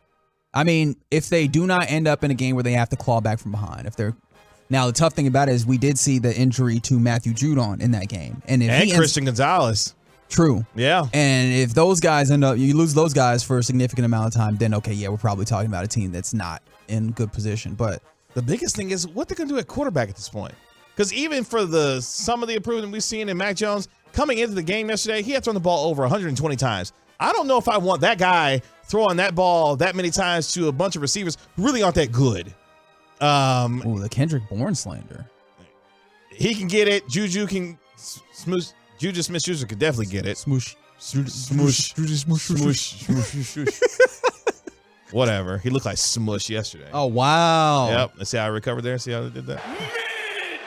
Completely. MJF. Completely. But yeah, I don't know where they go from here. Do the Patriots, because, again, they got a gauntlet in the AFC East they got to deal with. Yeah, that's tough. I don't think that they're bad, but I agree with your point that it's tough for them. It's tough, the road that they have to hoe. Number 4, the 0-4 Bears are cursed. In a way, yes, but also in a way, y'all did this. I think I've already detailed enough, but like organizationally, top to bottom, they have allowed bad decisions to be made continually. And so like, it's all bad. I mean, how did you go through a season last year where they got to a point where they're like, just run that man. And then it worked out and they were like, next season, we're going to run an offense where we don't attempt to run that man. It's and that's just one example out of many. That's a very bad organization. Like the reason why I keep bringing it up is just because I'm so amazed at how bad that organization is top to bottom. Well, you finally get a game worth a damn out of, Justin Fields, and then you allow Denver to score 24 points. Yeah, but and you lose a second half lead. They're actually not that bad offensively. And then, a head coach in Eberflus who decides to go on 4th and 1 with a little under 3 minutes left, and you don't get it, and you lose the football game. I don't know where they're going at this point. Here's the one that got me the most here. Hey man, got the Broncos on the mind. The Cincinnati Bengals are in trouble. Yeah, that's the fun one. We've gotten to the fun here. Yeah, they're in trouble. That is a team that was based on a single dude, the quarterback, and his abilities to navigate tough situations and get the ball downfield. I don't know if we can blame it particularly and exclusively on that injury, but if it's just that injury or if it's something that's changed within him, the ball is not going down the field.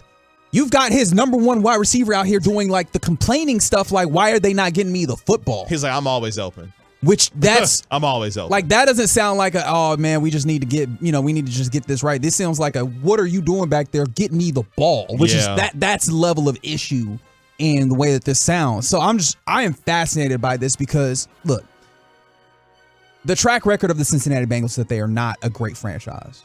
Like I think Marvin Lewis got a lot of flack for having a team that, didn't go super far, but he consistently made the playoffs. And I think you have to understand being in Cincinnati with how cheap they are, that was a win. And so the idea that these Cincinnati Bengals found a way to be relatively pretty successful going to the AFC Championship game and stuff for a couple of years in a row is amazing. And now I'm wondering, is this the sign that it's all going to fall back apart? And that was just an anomaly. That's the thing that I find is crazy. The scary part is you've had 2 games where you've had, 2 games where you scored 3 points, and you lost to a Titans. You got your ass kicked by a Titans team that has trouble scoring points. And Joe Burrow looks like a shell of himself with the injury right now. As you mentioned, Jamar Chase complaining about, not getting the football. Yeah, Zach Taylor and that group is in a lot of trouble. They can't throw the football. And that's frightening. That team was based on throwing the football. They can't throw the football. No, they cannot. That's tough. I hate to see it. Those are 5 NFL truths we've learned so far, including Bengals did go to the Super Bowl. They've been to back-to-back AFC title games. And this team looks nothing like the last couple of years so far. And we did see like a little bit of a drip when it came to losing the talent on the defense. We saw some of those. I mean, you're just not going to be able to keep everything together. They had put a lot together based on free agency. That's not really the easiest way to keep this thing together. But no, I didn't think it was going to quite look like this. But hey, it's a quarter of the season in a small sample size sport, so we have to try and make something of it. But I think I'll be watching intently on what happens with the Bengals. Coming up next here on the Get Right, a little AM on the FM. Is that right, Mefford? Yeah, we got the question of the day. A legend is returning, and no, it's not in the world of sports. And let's talk some baseball next on The Fan. Blasting out 100,000 watts of FM sports talk power.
Peaks and K-Post Roofing and Waterproofing on 105.3 The Fan.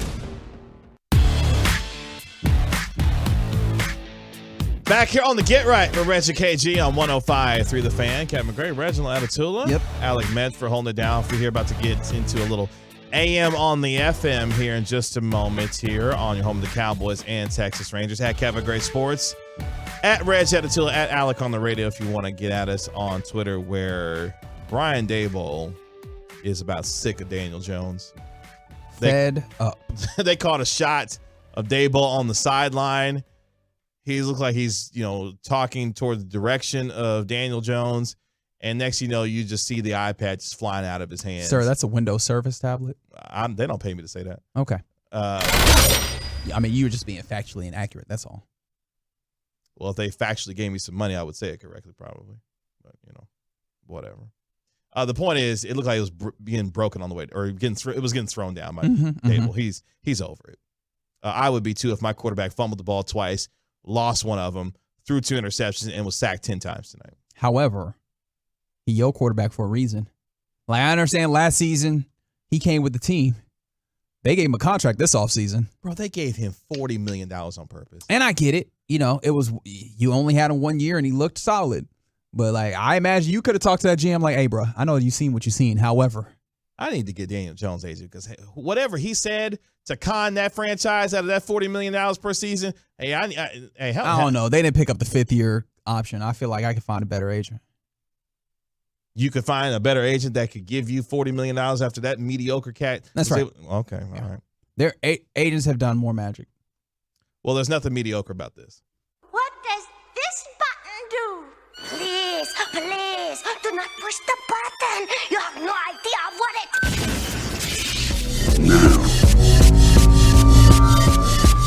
Reality can be whatever I want. Don't you dare touch that dial. Don't you dare do it. It's AM on the FM right here on 105.3 The Fan. Excited to be back with the boys. I feel like as baseball season's wrapping up, won't have many opportunities to be back here for this show particularly. Sure.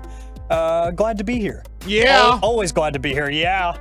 Let me talk to you because... Wait, are you in an A shirt now? Your actual physical being right now. Yeah. You previously had like a full normal human shirt on, and now you just have an A shirt. Well, like I had a hoodie on, yeah, and I've been here a while, just kind of stagnant. So you decided to get on your Patrick McAfee? Yeah, That's what pretty you much. decided to do? Yeah, Pat McAfee. absolutely. Okay. Yeah. I was like, who is Patrick? I don't know who that is. Absolutely what I'm doing. No, just a long day, just trying to be cozy. Got the joggers on, got the beat up forces. Yeah. Don't care about appearance today. You in a mood, huh? Yeah. Okay. Yeah. Over things we shall not speak of. But That's right. I got the question of the day. The question of the day is inspired by what started up this weekend in the State Fair of Texas. What is your favorite go-to junk food? 877-881-1053 is a truckwreck.com text line. Twitch, YouTube, Dallas Fan Cam on Twitch, or you can search 105.3 The Fan on YouTube. Junk food is tough because that incorporates so much stuff. Exactly.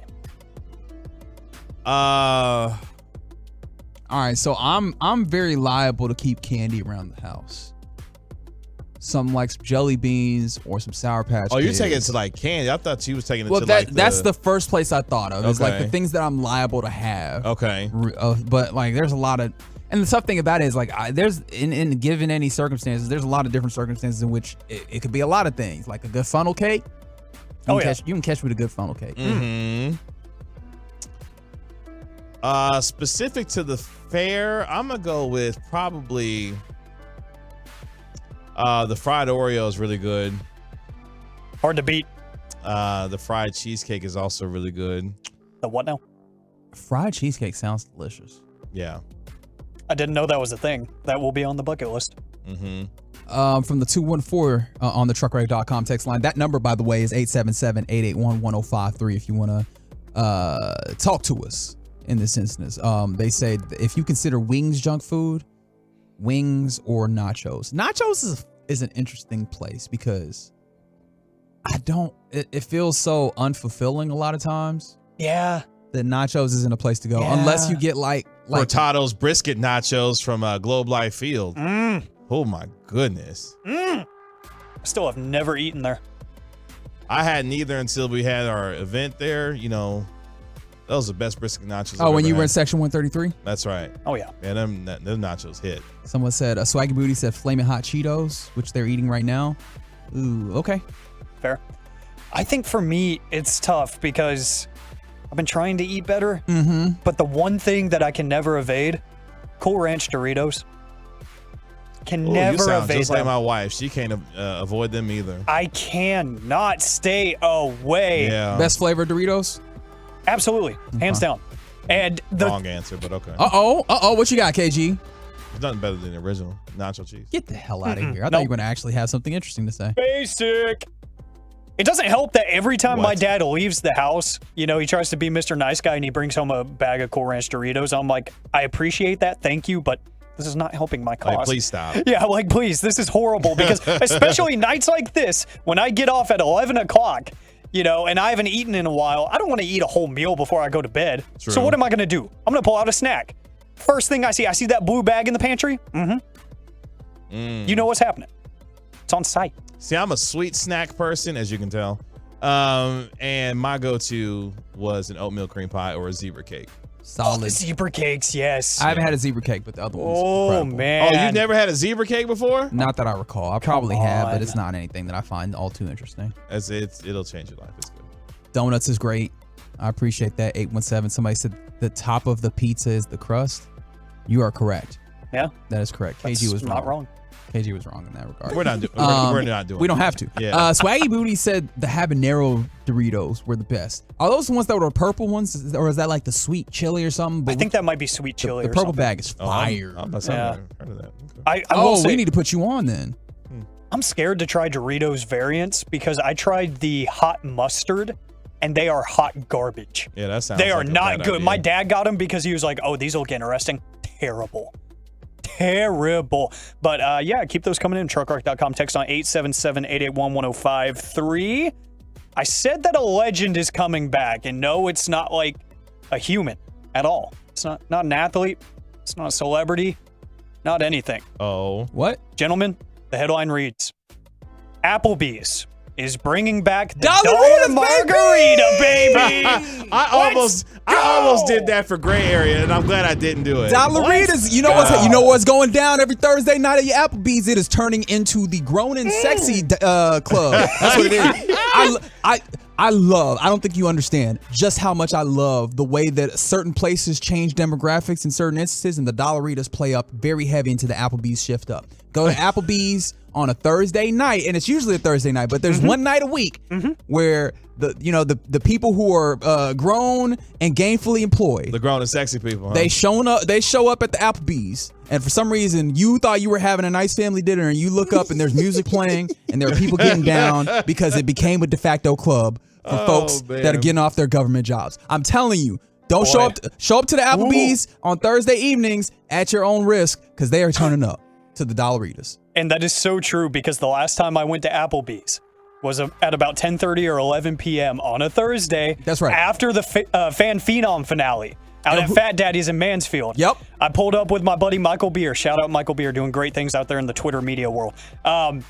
We showed up exactly what Reggie said. That's right. People dressed nice, business casual, looking good, and they were getting messy. That's right. There was maybe 15 people there. It wasn't a lot. When you maybe after 15. they done crushed the half-price appetizers. Yes. Exactly. That begin at 9 o'clock. Because look, when you graduate from the club, you're like, look, Yeah. man, I don't want to pay club prices, and I don't want to deal with the club, but I would like to, have a good night. Boom. Applebee's. Dollaritas. Get after it. Many a date night at Applebee's between me and my wife. Man. She got so sick of it by the time we finally moved to Texas. She's like, I don't think we've eaten at Applebee's together since we moved here. Might be time to bring it back around. I didn't. She will. She like a good margarita, so she might like this. Never appreciated Applebee's growing up until I hit 21 years of age. Because it wasn't for you. Nope, It wasn't was for you not at that point. It was not. No, but there was one literally right by my old house, 5 minutes away at best. So we went a lot, and I'm just so tired of it as a kid. Haven't gone in years. Went back for the first time just a few weeks ago. Oh yeah, I get it now. And mozzarella sticks be hidden. Bro. The Rock has a margarita there now. What? Really? I don't understand. What were the words that you just said? The Rock. Dwayne Johnson has his own margarita. The Rock Johnson. It's called the People's Margarita. Does he have to endorse everything? What is wrong with him? Well, because he has his own tequila, so it makes sense. I heard Terramana's fire, too. It is, and it's cheap, so it's up my alley. Yeah. And speaking of up my alley, shout out to the city of Waco. I don't like how you said that. I didn't respect your game. I'm sorry, but now I do. Well, hold on. What? And mind you, the city of Waco is under the sound of our listenership. Appreciate y'all listening. Shout out to the Baylor campus in specific. Because you spent time. I spent time there last Friday for the first time. I've driven through it. Just passing by, never stopped there, but now one of my dear friends goes to Baylor. So stopped by because I was going to go for Baylor, Texas, but I was doing radio up here, so I got out too late. I was like, okay, I'll go next Friday, which was last Friday. I got in town at about 7:20. I left at about 3:20, and I came up here. I drove the hour and 25 minutes back home, went to bed at about 5 a.m., woke up at 7:30 sharp, came up here and did 5 hours of radio with Chris Arnold. Oh, that's nasty business. Yeah, and that was fun. You was just trying to see what kind of superhero you could be, huh? I wasn't trying to be a superhero. I was just trying to be you were. my age. He wasn't. I was trying to be my age. Mefford, I have a question for you. Please answer truthfully. What is your age again? 22. There you go. That's the answer right there. Yeah, I was. Yeah, age where they think they're invincible. Let's be honest here. They don't have to. No, see, you're assuming that there was thought. Like that's what I'm trying to tell you. There was no thought involved. Yeah, he thought he was invincible. He just looked up. I didn't think I was invincible. The Waco water changed my mind. It wasn't water. You looked up on campus. He was like, "Oh, okay." Yeah. the colors got a little brighter for you. Is that what you're saying? Oh yeah. And then when you put a karaoke stage in front of me too. Yeah, put a karaoke stage in front of me with a drink in my hand. Oh yeah, that's just inviting me. That is open arms whenever I have a margarita in my hand and a karaoke stage in front of me. Especially if it's $1. Oh yeah, especially. Hey, they had $1 Jello shots. Yeah, that was the end of me. Okay. But, you was really good. Wow. Okay, the thing is, it was my first time, so I didn't pay for a lot of it. It was a lot of the group saying, yeah, initiation. Oh, free drinks? Yeah, it was great. It was great. I paid for it a little bit. But real quick, I did tease something about baseball because you know sports.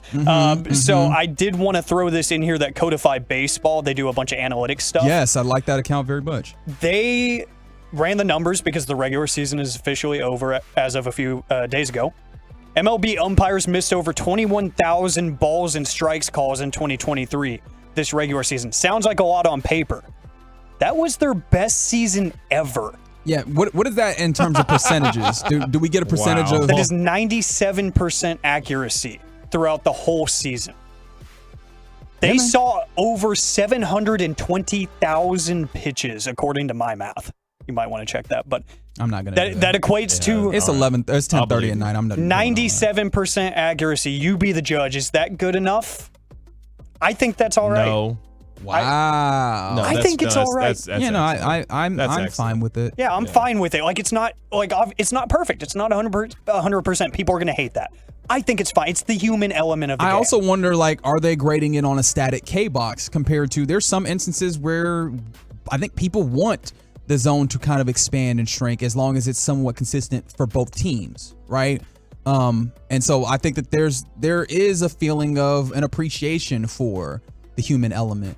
And I feel like also there's a lot of times where we as humans, we clamor for things and then we get them and we're not happy with them. And so the idea of like a perfect electronic strike box or strike zone, I think is not entirely what people want. So 97%, if you can do that with human element, I think that's solid. Probably would have been close to 100 if they get rid of Angel Hernandez. Yeah. The top liked reply was Angel Hernandez accounted for 15,000 of those. Yeah, probably. So there you have it. That's AM on the FM. Thanks for giving me the time, boys. Love you all. And yeah, safe travels. Have a good night. Word of advice to the people: don't stay out till 3:20 in the morning and think you're gonna do 5 hours of radio. Oh, I did. So guess what? It's doable. Yeah, guess what? I'm gonna do it again. All right. Okay. See, typically when you do that, you learn a lesson. To learn a lesson there. Yeah. Medford's like, actually, no. No, not really. Again, how old are you again? 22. There it is. It's about how many times Daniel Jones got sacked tonight. All right. Final call next on the Get Right. Coming up Tuesday morning on Sean and RJ, Jerry Jones joins us live.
ColbertGarageDoor.com. It's out of here. Bye-bye. Turn it on. Leave it on. Your home of the Rangers. 105.3 The Fan.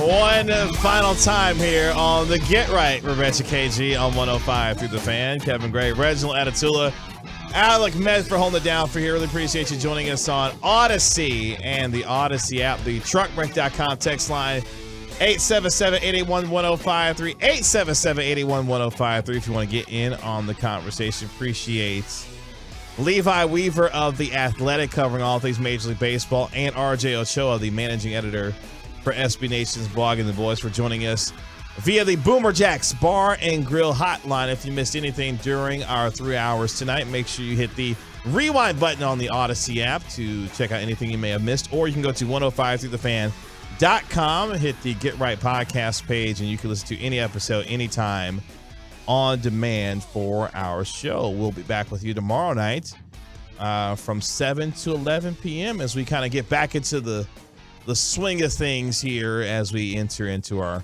fall schedule. We'll, of course, recap everything that happened in Game 1 between the good guys, your Texas Rangers, and the Tampa Bay Rays. And that, my friends, is undisputed. Get well to Adam Cole, by the way. He's dealing with a broken ankle. I think Britt says he fractured it in 3 different places. Yeah. That, ring height ramp that they do has caused 3 actual injuries now. Yeah. Just ban it. Because people keep jumping off of it and thinking it's going to end well. Just stop. By the way, Britt Baker, the wife of Adam Cole, talking about that. That's yikes. And shout out to Adam Copeland, who apparently is all elite now. Sigh. I watched that video maybe about 10 times, and I still couldn't believe what I saw. Didn't feel right. It didn't feel right. It's just, But shout out to him. Shout out to him. It's the final call here on the Get Right with Reggie KG here on 105 through The Fan, where I'm sure it's the final call in New York for Daniel Jones at this point. Because you think so? I mean, they'll rock with him for a little bit longer. They gave him a lot of money. He's on the hook. They're on the hook for it for a while. At least for this night, anyway. Did you see the absolute disgust on Brian Dable's face throughout the course of this football game? As Daniel Jones was sacked individually 10 times. It got so bad that Paris Campbell even got sacked at one point in this game. Wait, what? Yeah. Paris Campbell played a play at quarterback and got sacked. Gross. That offensive line is getting cooked. Oh, there's a potential out on that contract after the 24 season for Daniel Jones. Might need to use that parachute. Maybe. Yeah, but the Seahawks get the win to go to 3-1 on the season for the Fighting Geno Smiths of the NFC West after a 24-3 beatdown of the G-Men on Monday Night Football. By the way, that loss tonight for Daniel Jones now makes him 0-7 lifetime in primetime games. Y'all thought Kirk Cousins was awful in primetime. Daniel Jones is literally the worst in NFL history in primetime games. I don't know what to say to that. He's just bad. Okay. Yeah, he's just bad. I typically don't do quarterback wins, so I don't know that I just need to go and find how poorly has he actually played individually in all those games. Am I going to go do that work? Absolutely not. Absolutely not. Shout out to the NBA, because this league here just stay handing out money to dudes. Shout out to Devin Vassell. 5 years, $146 million contract extension from the San Antonio Spurs today. Yeah, I can't remember. Look, the name is one that I know of for the Spurs, so he has to be probably some level of interesting. I just can't remember how good he or bad he is. And again, I don't mean that as disrespect. I just mean that sincerely to say I don't know what he is as a hooper. And okay, 18, 3-4, 38% from 3. He's a good player. Yeah, he's a good player. Yeah. So yeah, I mean, a young player. They're looking to continue to build, and they got a salary floor, so got to give somebody money. That makes sense. Yeah, the former number 11 overall pick back in the 2020 NBA draft. He joins Anthony Edwards, LaMelo Ball, Tyrese Halliburton, Isaiah Stewart, and Desmond Bane, who all got contract extensions from that draft class. By the way, never forget Desmond Bane and Luka Doncic had the same contract.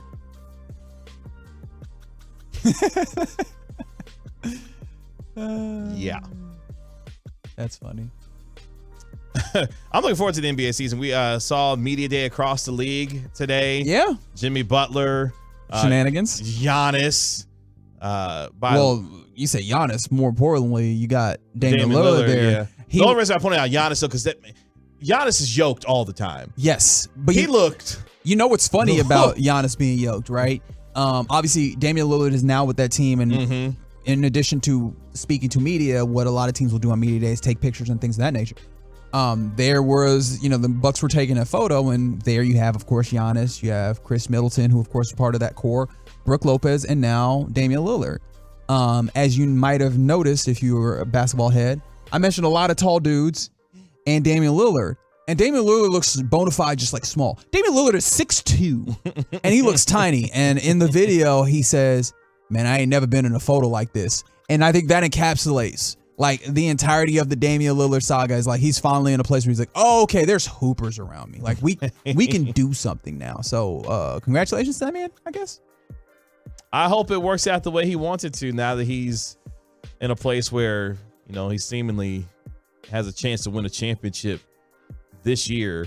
Well, you say that, and of course the player that was jettisoned for him to be able to come in somehow works his way around to being on the other team, like big contender in the East, where people are looking up and being like, well, maybe the Celtics are the team to be in the East now that they have solidified the services of Jrue Holiday. How funny is it going to be when Jrue Holiday locks down Damian Lillard in the Eastern Conference Final?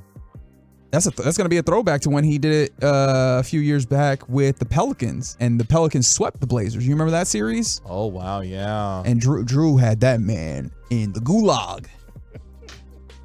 Because Jrue Holiday going to take that personal. He's going to take that every time he see Lillard this season. He's going to take that personal.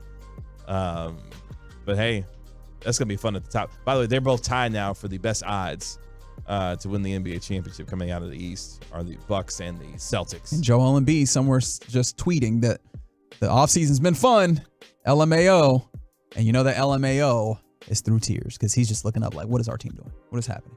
At least he got options when it comes to the Olympics, apparently. Did you see that? I think I heard about it. Yeah. He's got choices between Team USA and a couple of others. I can't remember off the top of my head. I think France is one of them.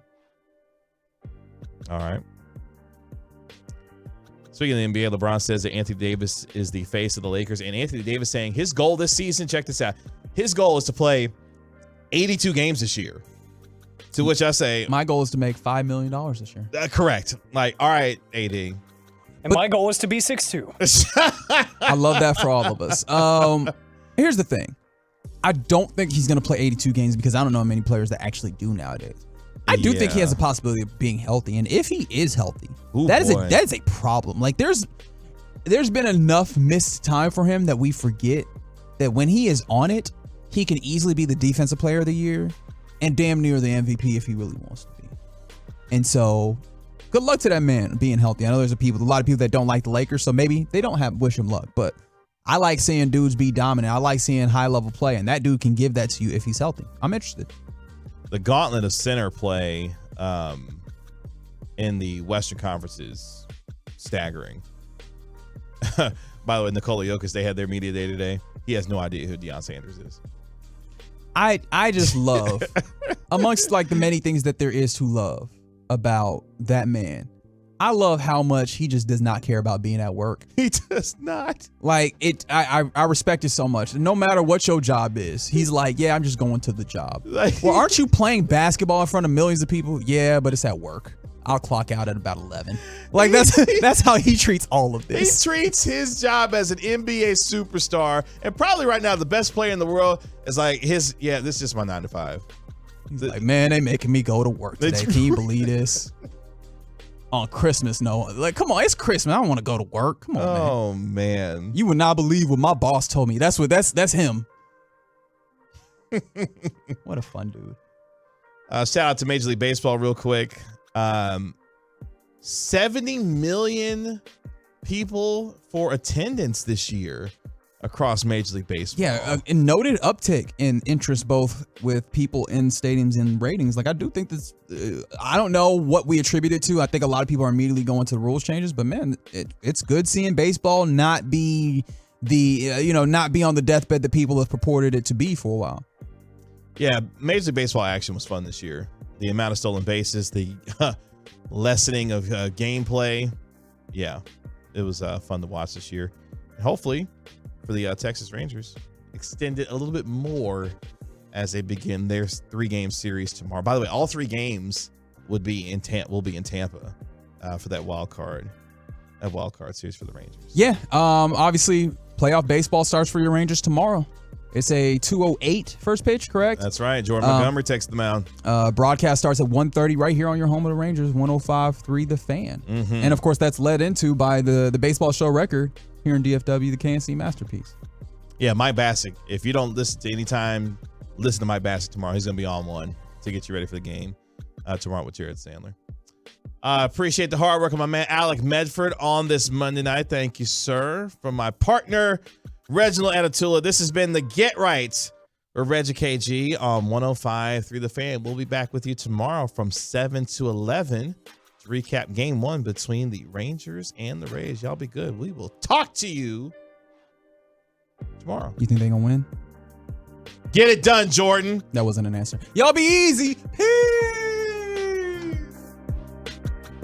Yeah. Sports with lots of laughs mixed in. Sean and RJ, the KNC Masterpiece. G-Bag Nation.